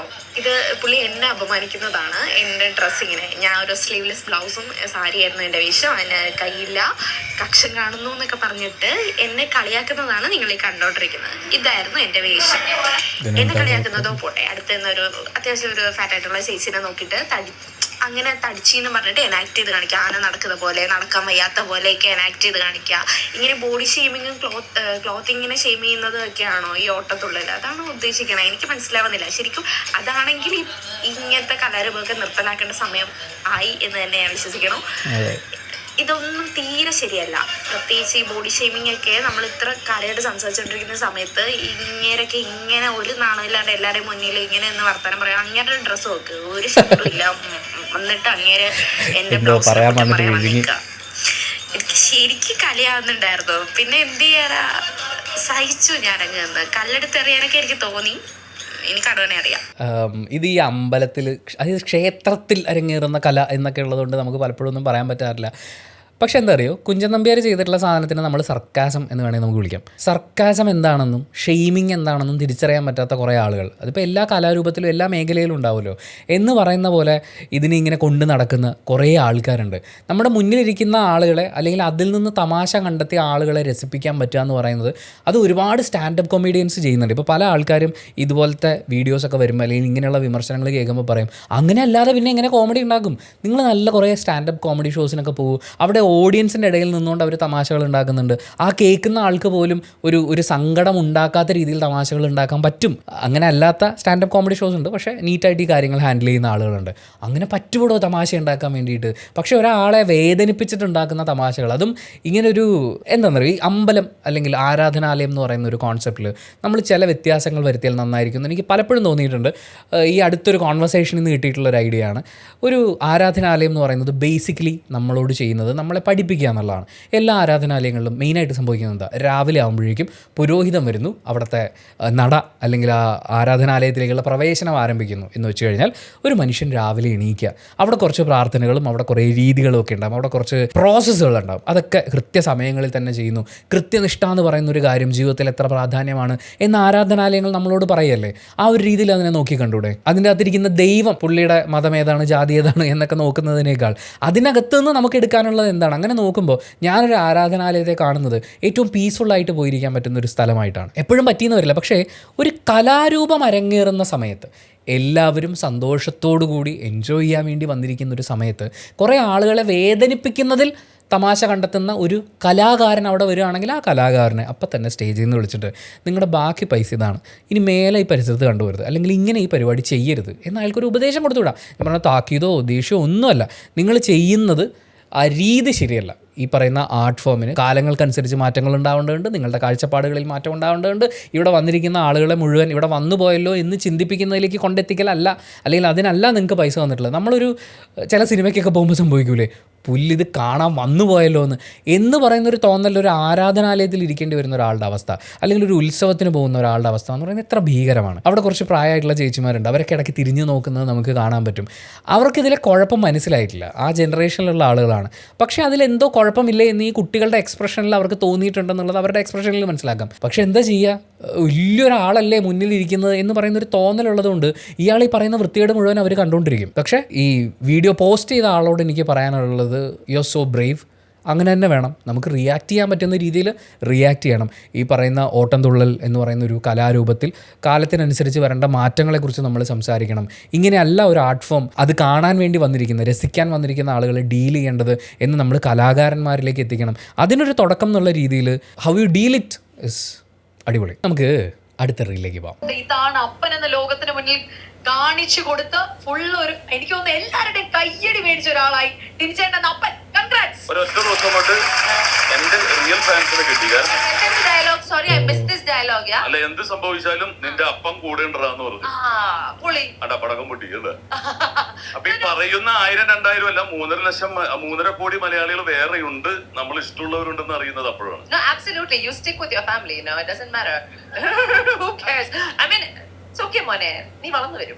ടിനി ടോമിൻ്റെ മുൻപ് വന്നിട്ടുള്ള പല പ്രസ്താവനകൾക്കെതിരെയും നമ്മൾ സംസാരിച്ചിട്ടുണ്ട്. വിയോജിപ്പുകളുള്ള പല കാര്യങ്ങളും സംഭവിച്ചിട്ടുണ്ട്. പക്ഷേ ഈ ഒരു സിറ്റുവേഷൻ ഇത് അറിഞ്ഞിട്ടില്ലാത്ത ആളുകളോട് അതറിയാൻ വേണ്ടിയിട്ട് ഈവൻ ഇത് അവരെ വേദനിപ്പിക്കരുത് എന്ന് ഞാൻ ആഗ്രഹിക്കുന്നു. എന്നാലും സംഭവിച്ചത് ഇങ്ങനെയാണ് എന്ന് പറയാൻ വേണ്ടിയിട്ടാണ് അവരും ഈ പറയുന്ന സംഭവിച്ച കാര്യങ്ങളോട് താതാത്മ്യം പ്രാപിച്ചിട്ടുണ്ടാവും. അതായത് ടിനി ടോമിൻ്റെ മകനെ ലഹരി കൈവശം വെച്ചു എന്നുള്ള ഒരു പരാതിയിന്മേൽ പോലീസ് അറസ്റ്റ് ചെയ്തു എന്ന് പറയുന്നൊരു വാർത്ത വരുന്നു. ഈ വാർത്ത വരുന്ന സമയത്ത് സാധാരണഗതിയിൽ ഈ ലഹരിയുമായി ബന്ധപ്പെട്ട കേസുകളൊക്കെ വന്നു കഴിഞ്ഞാൽ നമ്മുടെ ഒരു സാധാരണ അപ്പനും അമ്മയൊക്കെ ആണെങ്കിൽ അതോടുകൂടി ചിലപ്പോൾ മക്കളെ തള്ളിപ്പറയും. അവർ നശിച്ചു പോട്ടെ, ഇല്ലാണ്ടായി പോട്ടെ എന്ന് ചിലപ്പോൾ ശപിക്കുന്നത് നമ്മൾ കാണും. നാട്ടുകാരാണെന്നുണ്ടെങ്കിൽ അവനെ മുദ്ര കുത്തിക്കളയും. അവനൊക്കെ ഇതാണെന്നേ എന്ന് പറയുന്ന രീതിയിൽ പുച്ഛിക്കുന്നു. സോഷ്യൽ മീഡിയയും മറ്റു മാധ്യമങ്ങളും ഒക്കെ അയാളുടെ ജീവിതം കഴിഞ്ഞു തീർന്നു എന്ന് ഉറപ്പിക്കുന്ന ഒരു അവസ്ഥയിലേക്ക് കൊണ്ടെത്തിക്കും. ഇവിടെ ടിനി ടോം കൂടി ഈ ഒരു കേസിൽ ആക്രമിക്കപ്പെട്ടിട്ടുണ്ടായിരുന്നു. അതിൻ്റെ കാരണം മുൻപ് പല നടന്മാരും ലഹരി ഉപയോഗിക്കുന്നത് താൻ കണ്ടിട്ടുണ്ട് എന്നുള്ളതും അത് ഉപയോഗിച്ചുണ്ടായിട്ടുള്ള പല നടന്മാരുടെ പ്രശ്നങ്ങൾ തനിക്ക് അറിയാമെന്നും അതുപോലെ തൻ്റെ മകൻ സിനിമയിലേക്ക് വരുന്നു എന്നുള്ള കാര്യം അറിഞ്ഞു കഴിഞ്ഞപ്പോൾ ഭാര്യ സമ്മതിച്ചില്ല, കാരണം സിനിമയിൽ പോയാൽ ലഹരിക്ക് അടിമയാവും എന്നൊക്കെയുള്ള കാര്യങ്ങളൊക്കെ ഇദ്ദേഹം പറഞ്ഞിട്ടുണ്ടായിരുന്നു. പക്ഷേ അങ്ങനെയുള്ള ആളുടെ മകൻ ലഹരി കേസിൽ അറസ്റ്റിലാവുക അല്ലെങ്കിൽ അത്തരം ഒരു അന്വേഷണം നേരിടുക എന്ന് പറയുമ്പോഴേക്കും അയാളെ അതിൻ്റെ പേരിലും ആളുകൾ ആക്രമിച്ചു. അതായത് ടിനി ടോം എന്ന് പറയുന്ന അച്ഛന് അതുവരെയുള്ള സൊസൈറ്റിയുടെ കൺസെപ്റ്റ് വെച്ചിട്ട് അവനെ തള്ളിക്കളയാമായിരുന്നു. അതേപോലെ തനിക്ക് നേരെ ഒരു വലിയ അറ്റാക്ക് കൊണ്ടുവരുന്ന ഒരു അവസ്ഥയിലേക്ക് തന്നെ എല്ലാവരും കൂടി ഒരു കോർണറിലിട്ട് കുത്തിപ്പരിക്കേൽപ്പിക്കുന്ന പോലെ ഒരു അവസ്ഥയിലേക്ക് കൊണ്ടെത്തിച്ച് അവനോട് വെറുപ്പാകാമായിരുന്നു. പക്ഷേ ടിനി ടോം സോഷ്യൽ മീഡിയയിലൂടെ തന്നെയാണ് പറഞ്ഞത് അപ്പനുണ്ടടാ കൂടെ എന്നുള്ളത്. ആ ഒരു കാര്യത്തിൽ ഞാൻ ടിനി ടോമിൻ്റെ ഒപ്പമാണ്. കാരണം നമുക്ക് ഏറ്റവും പ്രിയപ്പെട്ട, പ്രത്യേകിച്ച് മക്കൾ എന്നൊക്കെ പറയുന്ന അല്ലെങ്കിൽ നമ്മുടെ സഹോദരങ്ങൾ എന്ന് പറയുന്ന, ചിലപ്പോൾ നമ്മുടെ ഏറ്റവും അടുത്ത കൂട്ടുകാരെന്ന് പറയുന്ന, നമുക്ക് പൂർണ്ണമായും വിശ്വസിക്കാം. ചിലപ്പോൾ അവരുടെ ഭാഗത്ത് തെറ്റുണ്ടായിട്ടുണ്ടാവില്ല. പക്ഷേ എല്ലാവരും കൂടി ഒറ്റപ്പെടുത്തി അവരെ ഇല്ലാതാക്കുന്ന ഒരു സാഹചര്യത്തിൽ നമ്മൾ അവർക്കൊപ്പമുണ്ട്. അവർക്ക് തിരിച്ചു വരാനുള്ളൊരു സ്പേസ് ഉണ്ട്. ആ സ്പേസ് നമ്മൾ കൊടുക്കും, അതുവരെ ഒപ്പം നിൽക്കും എന്ന് പറയുന്നൊരു ഉറപ്പ് കൊടുക്കലുണ്ടല്ലോ. അതായത് കുറ്റവാളിയാണോ അല്ലയോ എന്നുള്ളത് അതുമായി ബന്ധപ്പെട്ട് നിയമ സംവിധാനങ്ങൾ തെളിയിക്കട്ടെ. കുറ്റവാളിയാണെങ്കിലും അല്ലെങ്കിലും അയാളുടെ തിരിച്ചു വരവിന് ഞാൻ കൂടെ ഉണ്ടാവും എന്നുള്ളതാണ്. അല്ലാതെ അവന് ഒരു തെറ്റും ചെയ്തിട്ടില്ല എന്ന് വെറുതെ വാദിക്കുക എന്നുള്ളതല്ല. തെറ്റ് ചെയ്തിട്ടുണ്ടെങ്കിൽ അത് തിരുത്തി മുന്നോട്ട് വരാനും ചെയ്തിട്ടില്ലെങ്കിൽ നിയമപരമായി തെളിയിച്ച് മുന്നോട്ട് വരാനും ഞാനുണ്ട് നിൻ്റെ കൂടെ എന്ന് പറയുന്ന ഒരപ്പൻ എന്ന് പറയുന്നത് ആ മകന് കൊടുക്കുന്ന ഒരു കോൺഫിഡൻസ് ഉണ്ട്. നമ്മളിപ്പോൾ ഈ വീഡിയോയിൽ കാണുമ്പോഴും മകൻ അവിടെ വളരെ ഹാപ്പി ആയിട്ട് ചിരിച്ചുകൊണ്ടാണ് ഇരിക്കുന്നത്. അവന് വേണമെങ്കിൽ തലതാഴ്ത്തിയിരിക്കാമായിരുന്നു, അല്ലെങ്കിൽ ഒരു പബ്ലിക് ഫംഗ്ഷന് വരാൻ പറ്റാത്തൊരവസ്ഥയിലേക്ക് പോകാമായിരുന്നു അവൻ്റെ അപ്പൻ അവനെ തള്ളി പറഞ്ഞിരുന്നെങ്കിൽ, കുറ്റപ്പെടുത്തിയിരുന്നെങ്കിൽ. പക്ഷെ അങ്ങനെയൊന്നും സംഭവിച്ചിട്ടില്ല. അങ്ങനെയുള്ള അപ്പന്മാരും അമ്മമാരും മക്കളെ മനസ്സിലാക്കുക, തിരിച്ചു വരവിനുള്ളൊരു സ്പേസ് കൊടുക്കുക. തെറ്റുകളൊക്കെ ഏത് മനുഷ്യനും സംഭവിക്കുന്നതാണ്. തെറ്റ് തിരുത്തി മുന്നോട്ട് വരാൻ പറ്റുന്ന ഒരാൾക്ക് തിരുത്തി മുന്നോട്ട് വരാൻ പറ്റണം, അല്ലാതെ അയാളെ കോർണർ ചെയ്ത് ഇല്ലാതാക്കുകയല്ല വേണ്ടത്. അനന്യ പാണ്ഡെയുടെ ഒരു ഇന്റർവ്യൂ, കജോൾ, ട്വിങ്കിൾ ഖന്നാവർദസ്, അനന്യ പാണ്ഡെ ഒരു വശത്ത് നിൽക്കുന്നു, അവർ മറുവശത്ത് നിന്നിട്ട് അവർ പറയാണ് ഇപ്പോഴത്തെ കുട്ടികളെല്ലാം ലേബൽ ചെയ്യാണ്, അവർക്ക് ഇത് മറ്റേ അതാണ് ഇതാണ് മറ്റേതാണ് മറിച്ചാണ്. So Ananya comes out with very പറഞ്ഞു വരികയാണ്, ഞങ്ങളുടെ ജനറേഷനാണ് ആദ്യമായിട്ട് ഫ്രീലി എക്സ്പ്രസ് ചെയ്യാൻ പഠിക്കും, നിങ്ങളുടെ ജനറേഷൻ എല്ലാം മാസ്ക് ചെയ്തിട്ടുണ്ട്. അപ്പോ ഇപ്പോ എന്റെ ഓഫീസിൽ വർക്ക് ചെയ്യുന്ന ഏറ്റവും യങ്ങസ്റ്റ് 20 വയസ്സ് 21 വയസ്സുള്ള കുട്ടികളായാൽ പോലും അവര് വളരെ ഓപ്പൺ ആണ് അവരുടെ ഫീലിങ്സിനെ പറ്റി. അപ്പൊ പലപ്പോഴും being from this probably beat up mask generation, we often tend to say that നിങ്ങളെല്ലാം പിന്നെ നിങ്ങൾക്ക് എന്തുണ്ടെങ്കിലും ഡിപ്രഷൻ, എന്തുണ്ടെങ്കിലും ബേൺഔട്ട് കാര്യങ്ങൾ. Do you see the difference in the kids growing up, that they are expressing openly, they trying to have conversations? ആ ഒരു change visible ആണോ? Absolutely. ഭയങ്കര വ്യത്യാസമുണ്ട്. ബിക്കോസ് ഞാനിപ്പം once I came out about my diagnosis, ഞാനൊരു page തുടങ്ങിയിട്ടുണ്ട്, life with Jo എന്ന് പറഞ്ഞിട്ട്. അപ്പൊ അവിടെ ഞാൻ എൻ്റെ എക്സ്പീരിയൻസസ് പറയുന്നത്, ഇപ്പൊ ഈ മാസ്ക് ടെൻഡൻസീസ് എന്തൊക്കെയാണ്, എൻ്റെ childhood experiences. So I am pretty open അവിടെ with all my experiences. They talk about എന്താണ് അവരുടെ പ്രശ്നം. സോ ചേച്ചി what should I do, I want to take help, ഞാൻ എന്താ ചെയ്യണ്ടേ. അപ്പോൾ അങ്ങനെ ഒരു I feel it's a great thing that everyone is kind of ready to talk about. It is slow, പക്ഷേ it is there. It is so much better. പിന്നെ പലപ്പോഴും ഞാൻ കാണുന്ന ഒരു കോമൺ ത്രെഡ് എന്ന് പറയുന്നത്, ഇപ്പൊ കോളേജ് ഗോയിങ് കിഡ്സ് ഒക്കെ പലരും വന്നിട്ട് ഇങ്ങനെ പറയും, എനിക്ക് ഡോക്ടറിന്റെ അടുത്ത് പോകണമെന്നുണ്ട്, പക്ഷെ വീട്ടില് സമ്മതിക്കുന്നില്ല. അതുണ്ട്. അത് ഐ തിങ്ക് ഒരു ജനറേഷണൽ കണ്ടീഷനിങ് വരുന്നേ ഉള്ളൂ. അത് ബിക്കോസ് ഇത് ഭയങ്കര ഡീപ്പ് റൂട്ടഡ് ആണല്ലോ. നമ്മുടെ എത്രയോ കാലങ്ങളായിട്ട് we have been only taught to survive. No one has taught us to live. നമ്മുടെ കൃഷ്ണപ്രഭ കുറച്ച് നാളുകൾക്ക് മുമ്പ് പറഞ്ഞിട്ടുണ്ടായിരുന്നു, ഈ ഡിപ്രഷൻ അത് ഇത് എന്നൊക്കെ പറയുന്നത് ചുമ്മാതാന്നേ, എന്തെങ്കിലുമൊക്കെ കാര്യങ്ങളായിട്ട് എപ്പോഴും ഇങ്ങനെ തിരക്കിട്ട് നിന്ന് കഴിഞ്ഞാൽ നമ്മളിത് ഫീൽ ചെയ്യില്ല എന്ന്. ഇത് ഒരുപാട് പ്രായമായ ആളുകൾ സ്ഥിരമായി പറഞ്ഞുകൊണ്ടിരിക്കുന്ന ഒരു കാര്യമാണ്.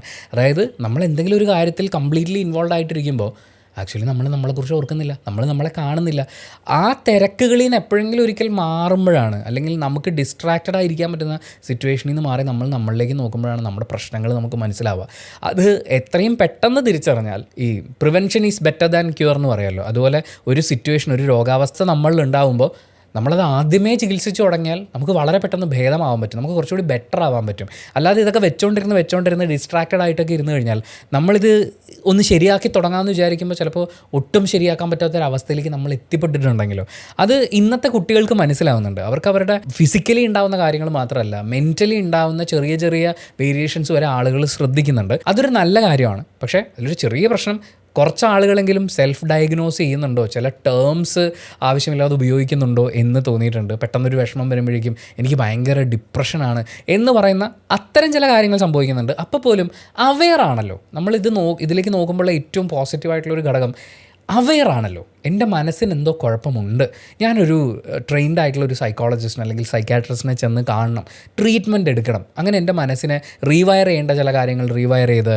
അൺലേൺ ചെയ്യേണ്ട കാര്യങ്ങൾ അൺലേൺ ചെയ്ത് എനിക്ക് നന്നായി ജീവിക്കണമെന്ന് പറയുന്ന ആ ഒരു ചിന്തയിലേക്ക് നമ്മുടെ പുതിയ ജനറേഷൻ എത്തുന്നില്ലേ, അതൊരു വലിയ കാര്യമാണ്. അതിനെ അക്സെപ്റ്റ് ചെയ്യാൻ പറ്റാത്ത ആളുകളുണ്ട്.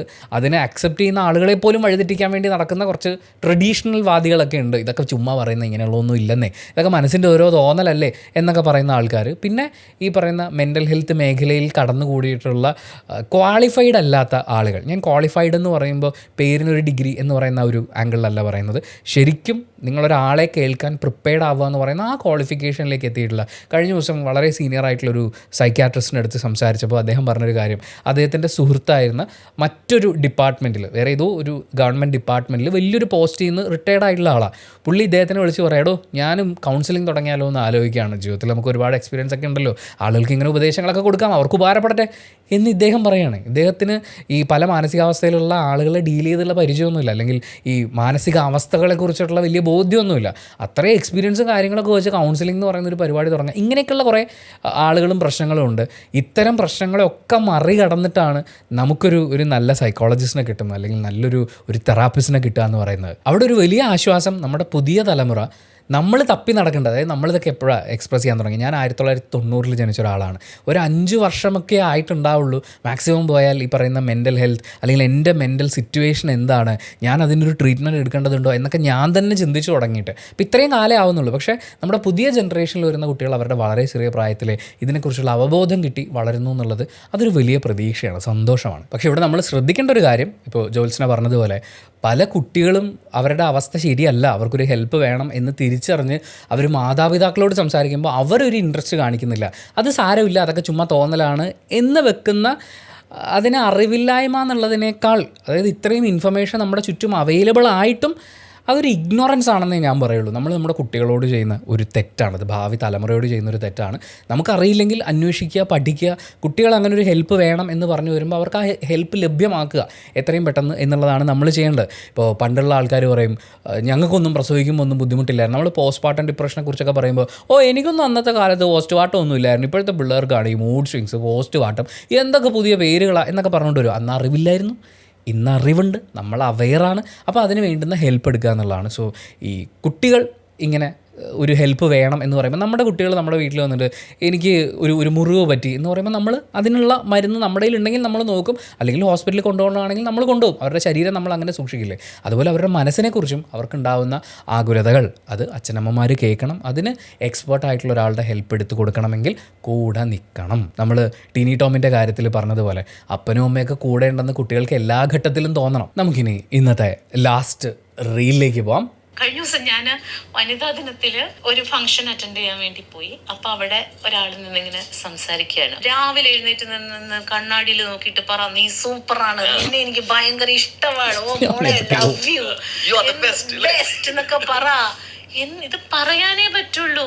എന്റെ പൊന്നെ, പിറ്റേ ദിവസം വാടക കൊടുക്കാൻ പൈസ ഇല്ലാത്ത ഒരാൾക്ക് കണ്ണാട്ടിന് മുമ്പിൽ പോയിട്ട് യു ആർ ദ ബെസ്റ്റ് എന്ന് പറയാൻ പറ്റുമോ? എന്നിട്ട് പറയണം വാടകക്കാരന്റെ മുഖം ഓർമ്മ വരും. അത് കഴിഞ്ഞിട്ട് പറയാണ് ഒരു പെൻസില് ഷാർപ്പൺ ചെയ്യുമ്പോ എന്ത് സംഭവിക്കും. അപ്പൊ പാവപ്പെട്ട അമ്മമാരൊക്കെ എന്ന് പറയണ നന്നായിട്ട് എഴുതാൻ പറ്റും. ഇതുപോലെയാണ് നിങ്ങൾ. ഓരോ ദിവസവും നിങ്ങൾ നിങ്ങളെ ഷാർപ്പൺ ചെയ്യണം. ഒരു മരത്തടീനെ ഷാർപ്പൺ ചെയ്യുന്ന പോലെയാണോ മനസ്സും വിവേകവും ചിന്തയും വേദനയുള്ള ശരീരത്തിനെ ഷാർപ്പൺ ചെയ്യുന്നത്? അപ്പോ അത്തരം പൊള്ള വാക്കുകളിൽ ഒരു പ്രസക്തിയില്ല. ഇൻസ്റ്റാ റീലിൽ പോകുമ്പോ ഇങ്ങനെ മനുഷ്യനെ പറ്റിക്കുന്ന കുറെ മനുഷ്യരെ ഇവിടെ കാണാറുണ്ട്. മോട്ടിവേഷൻ എന്ന് പറഞ്ഞിട്ട് ശുദ്ധ മണ്ടത്തരം പറയും. ഇതൊന്നും ജീവിതത്തിൽ അപ്ലിക്കബിൾ അല്ല. ജീവിതത്തിൽ അങ്ങനെയുള്ള ഘട്ടത്തിൽ കൂടെ നിൽക്കാൻ ഒരു സുഹൃത്ത്, രണ്ട് മനുഷ്യരൊക്കെ വേണം. അല്ലാതെ കണ്ണാടിയുടെ മുമ്പിൽ പോയിട്ട് സൂപ്പറാണ്, അല്ലെങ്കിൽ മറ്റേ ഇവരുടെ ജീവിതം കണ്ടിട്ട് അങ്ങനെ ക്ലിന്റന്റെ ജീവിതം അങ്ങനെയൊന്നും നമുക്ക് എവിടെയും എത്താൻ എനിക്ക് തോന്നുന്നില്ല. എന്റെ ലൈഫിൽ ഇതൊന്നും അപ്ലിക്കബിൾ ആയിരുന്നില്ല. മോട്ടിവേഷൻ എന്ന് പറയുന്ന പരിപാടിയെ മോട്ടിവേഷം എന്നൊക്കെ ഞാൻ വിളിച്ചിട്ടുണ്ടായിരുന്നു. ഞാൻ മുമ്പ് അങ്ങനെ ഒരു വീഡിയോ ഒക്കെ ചെയ്യണമെന്ന് വിചാരിച്ചതാണ്. അതായത് ഈ രണ്ട് സാധനങ്ങളുണ്ട്, മോട്ടിവേഷൻ ഉണ്ട്, ഇൻസ്പിറേഷൻ ഉണ്ട്. മോട്ടിവേഷൻ എന്ന് പറയുന്നത് കുറച്ച് സമയത്തേക്ക് നിങ്ങൾക്ക് ഒരു ചാർജ് കിട്ടും, ഇല്ലാത്തൊന്നുമല്ല. എനിക്ക് നിങ്ങളെ കുറച്ച് നേരം കുറച്ച് ഉദാഹരണ കഥകളൊക്കെ പറഞ്ഞിട്ട് ഇവിടെ നോക്കും, നിങ്ങൾ അങ്ങനെയാണ്, ലൈഫ് ഇങ്ങനെയാണ് എന്ന് ഞാൻ എൻ്റെ വോയിസ് മോഡുലേഷനൊക്കെ ഉപയോഗിച്ച് നിങ്ങളോട് സംസാരിച്ച് കഴിഞ്ഞാൽ നിങ്ങൾക്ക് തോന്നും, മാൻ പിന്നിൽ ഇത്രയും പവറുണ്ടോ? ശരിയാണ്. ഒരു മനുഷ്യൻ എന്ന് പറയുന്ന ഒരു ജീവിയുടെ പൊട്ടൻഷ്യൽ എന്ന് പറയുന്നത് ഇമ്മൻസാണ്. ഇമ്മൻസ് പൊട്ടൻഷ്യലുള്ള ഒരു മനുഷ്യജീവിയാണ് ഞാൻ. എനിക്കിവിടെ എന്തും ചെയ്യാൻ പറ്റും. നമ്മൾ വിചാരിക്കും എനിക്ക് ലിമിറ്റേഷൻസ് ഉണ്ട്. അല്ല, നമുക്കിവിടെ എന്തും ചെയ്യാൻ പറ്റും. അത്രയും പൊട്ടൻഷ്യലുള്ളൊരു ജീവിയാണ് മനുഷ്യൻ എന്നൊക്കെ ഞാൻ പറയുമ്പോൾ നിങ്ങൾക്ക് തോന്നുന്നില്ലേ? അങ്ങനെ ഒന്നും ചെയ്യാൻ പറ്റില്ല, നമുക്ക് കുറച്ച് ലിമിറ്റേഷൻസ് ഉണ്ട്, അത് നമ്മൾ തിരിച്ചറിയണം. പക്ഷേ മോട്ടിവേഷൻ പറയുന്ന ആളുകൾ ലിമിറ്റേഷനെ കുറിച്ച് പറയില്ല, സാധ്യതകളെക്കുറിച്ച് ഇങ്ങനെ പറഞ്ഞുകൊണ്ടേയിരിക്കും. ഇതിൻ്റെ കൂടെ കുറച്ച് നല്ല എനർജിയുള്ള മ്യൂസിക്കും സാധനമൊക്കെ വന്നാൽ ഭയങ്കര ചാർജാണ്. പക്ഷേ മോട്ടിവേഷൻ കുറച്ച് കഴിയുമ്പോൾ താഴും. ഇത് അധികം ദിവസങ്ങളൊന്നും നീണ്ടു നിൽക്കില്ല. ചില മോട്ടിവേഷണൽ ട്രെയിനേഴ്സ് ഉണ്ട്, ഒരു ദിവസത്തെ ക്ലാസ്, 2 ദിവസത്തെ ക്ലാസ്, 4 ദിവസത്തെ വർക്ക്ഷോപ്പ് എന്നൊക്കെ പറഞ്ഞ് വിളിക്കും. നിങ്ങൾ എത്ര ദിവസത്തെയാണോ എടുക്കുന്നത് അത്രയും ദിവസം പ്രൊലോങ്ഡ് ആയിട്ട് ഈ മോട്ടിവേഷൻ നിങ്ങളുടെ ഉള്ളിൽ നിൽക്കും. പക്ഷേ മോട്ടിവേഷൻ കൊണ്ട് മാത്രം നമുക്ക് മുന്നോട്ട് പോകാൻ പറ്റില്ല. കാരണം നിങ്ങളൊരു സെയിൽസ്മാൻ ആണെങ്കിൽ മോട്ടിവേഷൻ കേട്ട് കഴിയുമ്പോൾ 100 നോ കേട്ട് കഴിഞ്ഞാലും 101ാമത്തെ ആളുടെ അടുത്ത് പോയി ഹലോ സാർ, ഗുഡ് മോർണിംഗ്, എൻ്റെ പ്രോഡക്റ്റ് ഇതാണ് എന്ന് പറയാൻ നമുക്ക് കോൺഫിഡൻസ് വേണം എന്ന് സെയിൽസിൽ മോട്ടിവേഷൻ കൊടുക്കുന്ന ആൾ പറയും. പക്ഷേ റിയൽ ലൈഫിൽ ഈ 100 നോയൊക്കെ കേട്ട് കഴിയുമ്പോൾ നമ്മൾ അവിഞ്ഞു പോകും. പിന്നെ ഈ മോട്ടിവേഷൻ കിട്ടിയ ഫലത്തിൽ ഒരു 3 ദിവസമൊക്കെ നമുക്ക് ഈ SR അടിക്കാം. അത് കഴിയുമ്പോൾ ഈ സാധനം ഉള്ളിൽ നിന്ന് അങ്ങ് പോകുന്നേ, നമ്മൾ ടയേർഡാവും. മാത്രമല്ല ഈ മോട്ടിവേഷൻ്റെ പുറത്ത് എക്സ്ട്രാ എനർജി നമ്മൾ ഇട്ടിട്ടുണ്ട്, അങ്ങനെ നമ്മൾ ഡ്രെയിൻഡ് ആയിപ്പോൾ. അതേസമയം നമുക്ക് പ്രോപ്പറായിട്ടൊരു ഇൻസ്പിറേഷനാണ് വേണ്ടത്. എൻ്റെ ലൈഫിൽ ഞാൻ ഇങ്ങനെയൊക്കെ പോകാൻ ഉദ്ദേശിക്കുന്നുണ്ട്, അതിന് പ്രാക്ടിക്കലായിട്ടുള്ളൊരു പ്ലാൻ എനിക്ക് ഉണ്ടാക്കാൻ പറ്റുമെങ്കിൽ നല്ലത്. അങ്ങനെ ഒരു പ്ലാൻ ഉണ്ടാക്കി അതിനനുസരിച്ച് സ്ലോ ആൻഡ് സ്റ്റഡി ആയിട്ട് മുന്നോട്ട് പോകാമെന്നുള്ള. അല്ലാതെ ഈ മോട്ടിവേഷൻ കേട്ടിട്ട് ഇപ്പോൾ തന്നെ ഞാൻ എൻ്റെ കരുത്ത് തെളിയിക്കും എന്നൊക്കെ പറഞ്ഞ് പോയി കഴിഞ്ഞാൽ അവിടെ പോയി അയ്യോ അമ്മേ എന്നൊക്കെ പറഞ്ഞിരിക്കുന്ന പോലെ ചിലപ്പോൾ ഇരിക്കേണ്ടി വരും. ചിലപ്പോൾ നിങ്ങൾ കടന്നു പോയേക്കാം. ഈ മോട്ടിവേഷൻ്റെ ഒരു ഗുണം എന്താണെന്ന് വെച്ചാൽ നിങ്ങളൊരു 25 പേരിരിക്കുന്ന ഒരു ഓഡിയൻസിനെ നോക്കിയിട്ട് എന്ന് പറഞ്ഞു കഴിഞ്ഞാൽ ആ 25 പേരിൽ ഒരു 20 പേര് ചിലപ്പോൾ ശ്രമിക്കുമായിരിക്കും, 10 പേര് മുന്നോട്ട് പോകുമായിരിക്കും, ഒരാൾ സക്സസ് ആവുമായിരിക്കും. ഈ ഒരുത്തനെ വെച്ചുകൊണ്ട് കണ്ട എൻ്റെ മോട്ടിവേഷൻ ക്ലാസ്സിൻ്റെ മാത്രം അതൊന്നുമല്ല, അയാൾ കുറേ കാലമായിട്ട് ശ്രമിച്ചുകൊണ്ടിരിക്കുന്ന അയാളുടെ എക്സ്പീരിയൻസിൻ്റെ ഒക്കെ ഗുണം കൊണ്ട് അയാൾ രക്ഷപ്പെടുന്നതായിരിക്കും. പക്ഷേ ഈ മോട്ടിവേഷൻ വെച്ചിട്ട് നമ്മളിങ്ങനെ പുഷ് ചെയ്തുകൊണ്ടിരിക്കും. നമുക്ക് വേണ്ടത് പ്രോപ്പർ ഇൻസ്പിറേഷനാണ്. ജീവിതത്തിൽ ഒരു ഇൻസ്പിറേഷൻ ഉണ്ടാവുക എന്ന് പറയില്ലേ, അതായിട്ടാണ് പുള്ളിക്കാരി ഇപ്പോൾ പറഞ്ഞ ഒരു നല്ല സുഹൃത്തുണ്ടാവുക. നമുക്ക് ജീവിക്കാനൊരു പ്രതീക്ഷ വേണം, ഒരു സന്തോഷം വേണം, നമ്മുടെ ലൈഫിൽ നല്ലത് വരാനുണ്ട് എന്ന് പറയുന്നൊരു തോന്നൽ വേണം. അതിനൊരു നല്ല സുഹൃത്തോ നമ്മുടെ കൂടെ ഇരിക്കുന്ന ആളുകൾ, നമ്മളെ സ്നേഹിക്കുന്ന ആളുകൾ, ഇതൊക്കെ നമുക്ക് തരും. പക്ഷെ ഇവിടുത്തെ ഒരു വലിയ പ്രശ്നം എന്താ അറിയോ? ഞാനൊരു സുഹൃത്ത് വേണമെന്നൊക്കെ പറഞ്ഞില്ലേ, ചില ആൾക്കാരുടെ ജീവിതത്തിൽ അത് ഉണ്ടാവില്ല. നമ്മുടെ ഓരോരുത്തരുടെയും ക്യാരക്ടർ ട്രേറ്റ്സിൻ്റെ ഭാഗമായിട്ടോ പല കാരണങ്ങൾ കൊണ്ടോ നമുക്ക് ഈ പറയുന്നൊരു നല്ല സ്നേഹമുള്ള സുഹൃത്തിനെ കിട്ടിയെന്ന് വരില്ല.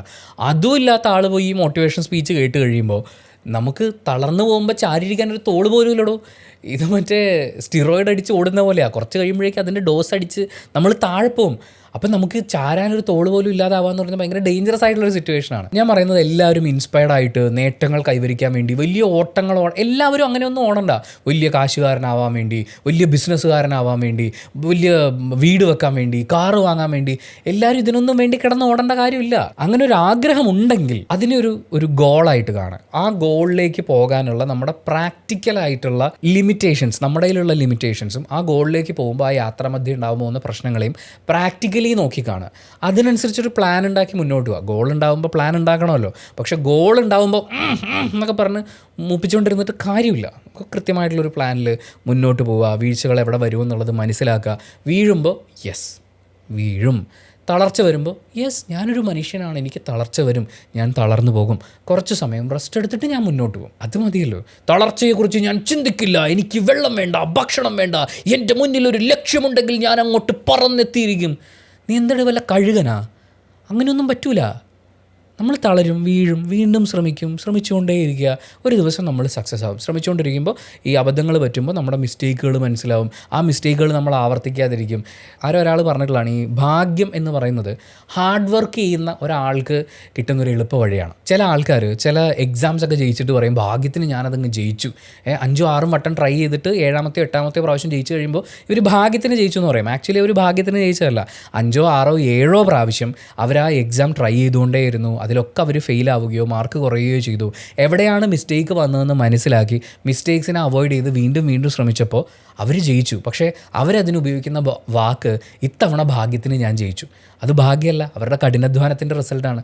കഠിനാധ്വാനം ചെയ്യാൻ നമ്മുടെ ഉള്ളിലൊരു ഊർജ്ജം ഉണ്ടാകണം. ആ ഊർജ്ജം ഒരു ഇൻസ്പിറേഷൻ ആയിട്ടാണ് ഉണ്ടാക്കേണ്ടത്, മോട്ടിവേഷൻ ആയിട്ടല്ല ഉണ്ടാക്കേണ്ടത്. പിന്നെ ഈ മോട്ടിവേഷൻ്റെ ഒരു ഗുണം എന്താണെന്ന് വെച്ചാൽ ഉണ്ടാക്കാൻ ഭയങ്കര എളുപ്പമാണ്. ഞാൻ നിങ്ങൾക്ക് മോട്ടിവേഷൻ തരാം. ഞാനിവിടെ ഡിപ്രഷൻ അടിച്ച് കട്ട ശോകമായിട്ടിരുന്ന സമയത്തും നിങ്ങൾക്ക് മോട്ടിവേഷൻ തരാൻ എനിക്ക് പറ്റുമായിരുന്നു. കാരണം ഇത് വാക്കുകളാണ്, നമ്മുടെ ഒരു വോയിസ് മോഡുലേഷനൊക്കെയാണ്, ഉരുട്ടിത്തരാൻ വളരെ എളുപ്പമാണ്. അതുകൊണ്ട് ഇത് ചെയ്ത് ജീവിക്കുന്ന കുറേ ആളുകളുണ്ട്. പക്ഷേ മോട്ടിവേഷൻ, പിന്നെ വേറൊരു സാധനം കൂടി അടുത്തായിട്ട് ഇറങ്ങിയിട്ടുണ്ടല്ലോ, മാനിഫെസ്റ്റേഷൻ എന്നൊക്കെ പറഞ്ഞൊരു സാധനം ഇറങ്ങിയിട്ടുണ്ട്. നമുക്ക് എന്തെങ്കിലും വേണമെങ്കിൽ റിയലിസ്റ്റിക് ആയിട്ടുള്ളൊരു ഗോൾ ഉണ്ടാവുക, റിയലിസ്റ്റിക് ആയിട്ടുള്ള അതിലേക്കുള്ള ലക്ഷ്യങ്ങൾ ഉണ്ടാവുക, പിന്നെ തടസ്സങ്ങളുണ്ടെങ്കിലും പരിശ്രമിച്ചുകൊണ്ടിരിക്കുക. ഇത്രയൊക്കെ ഉള്ളൂ. അല്ലാതെ നമ്മളിത് മനസ്സിൽ സങ്കല്പിച്ച് ആകാശം നോക്കി ഇരുന്ന് കഴിഞ്ഞാൽ നമുക്ക് കിട്ടാനുള്ളതൊക്കെ വീട്ടിൽ കൊണ്ടുവന്ന് തരുമെന്നൊക്കെ പറയുന്നത്, മാനിഫെസ്റ്റേഷൻ വിജയിക്കുന്നത് പരിശ്രമിക്കുന്നവർക്ക് മാത്രമാണ്. അപ്പം നിങ്ങൾ പരിശ്രമിച്ചാൽ പോരെ. ഇവിടെയൊക്കെ കോമൺ ആയിട്ടുള്ള എന്താ, മോട്ടിവേഷൻ കിട്ടിയാൽ വിജയിക്കുമെന്ന് പറയുന്നു. പക്ഷേ മോട്ടിവേഷൻ മാത്രം പോരാ, പരിശ്രമിക്കണം. മാനിഫെസ്റ്റേഷൻ ഉണ്ടെങ്കിൽ നിങ്ങൾക്ക് നേടാൻ പറ്റുമെന്ന് പറയുന്നു. പക്ഷേ മാനിഫെസ്റ്റേഷൻ മാത്രം പോരാ, പരിശ്രമിക്കണം. ഈ 2 ഇക്വേഷനിലും കോമൺ ആയിട്ടുള്ള എന്താണെന്നറിയോ, രണ്ടിലും പ്രതിഫലമുണ്ട്, പരിശ്രമമുണ്ട്. ബാക്കി 2 സാധനം ഇല്ലെങ്കിലും കുഴപ്പമില്ല. ഇത് ഉണ്ടെങ്കിൽ നമുക്ക് അവിടെ എത്തിച്ചേരാൻ പറ്റും. അതിന് കൃത്യമായിട്ടുള്ള പരിശ്രമങ്ങൾ ഉണ്ടാവട്ടെ. പിന്നെ ഈ 2 സാധനങ്ങൾ നിങ്ങൾക്ക് തരുന്ന ആൾക്കാരില്ലേ, അവർ ഒരുപാട് പൈസ വാങ്ങിച്ചിട്ടാണ് ഇത് ചെയ്യുന്നത്. മോട്ടിവേഷൻ ആയാലും മാനിഫെസ്റ്റേഷൻ ആയാലും. നിങ്ങൾക്ക് സംശയം ഉണ്ടെങ്കിൽ ഈ മാനിഫെസ്റ്റേഷൻ ചെയ്യിപ്പിച്ച് തരാമെന്നൊക്കെ പറയുന്ന ആളുകളുടെ നമ്പർ എടുത്ത് വിളിച്ചിട്ട് എത്ര രൂപയാണ് നിങ്ങളുടെ ഫീസ് എന്ന് ചോദിക്കുക.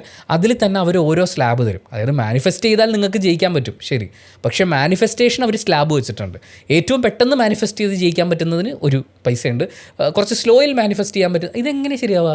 നമുക്ക് മാനിഫെസ്റ്റ് ചെയ്താൽ വിജയിക്കാൻ പറ്റും, അതിന് നമ്മൾ സ്ലാബ് ഇട്ട് വെച്ച് എക്സ്ട്രാ പൈസയൊക്കെ കൊടുക്കേണ്ട സിറ്റുവേഷൻ. അവരെയൊക്കെ വിളിച്ച് ചോദിച്ചാൽ നിങ്ങൾക്ക് മനസ്സിലാവും. അതിനെക്കുറിച്ച് നമ്മൾ വളരെ വിശദമായിട്ട് തന്നെ ഒരു വീഡിയോ ചെയ്യുന്നുണ്ട്. അതിൽ നമുക്ക് വിശദമായിട്ട് സംസാരിക്കാം. എന്തായാലും ആത്മാർത്ഥമായി നമ്മുടെ ജോലി ചെയ്യുക, പ്രയത്നിച്ചുകൊണ്ടിരിക്കുക, പരിശ്രമിക്കുക എന്നുള്ളതാണ് വിജയത്തിലേക്ക് എത്താനുള്ള ഏറ്റവും കോമൺ ആയിട്ടുള്ള ഇൻഗ്രീഡിയൻറ്റ്. അതില്ലാതെ ബാക്കി എന്ത് കുമിഞ്ഞു കൂട്ടിയിട്ടും വേറെ എന്തിലൊക്കെ ഇൻവെസ്റ്റ് ചെയ്തിട്ടും നമുക്ക് വലിയ റിസൾട്ട് ഉണ്ടാവില്ല. പിന്നെ ഇവർക്കൊക്കെ നിങ്ങൾക്ക് കാശ് കൊടുക്കാൻ തോന്നുന്നുണ്ടെങ്കിൽ ചുമ്മാ ഗൂഗിളിലെ ഈ ഏറ്റവും അടുത്ത് നമുക്ക് ഏറ്റവും കൂടുതൽ റിസൾട്ട് തരാൻ പറ്റുന്ന പുതിയ കാലത്തിൻ്റേതായിട്ടുള്ള എന്തെങ്കിലും കോഴ്സുകളുണ്ടോ എന്ന് അന്വേഷിക്കുക.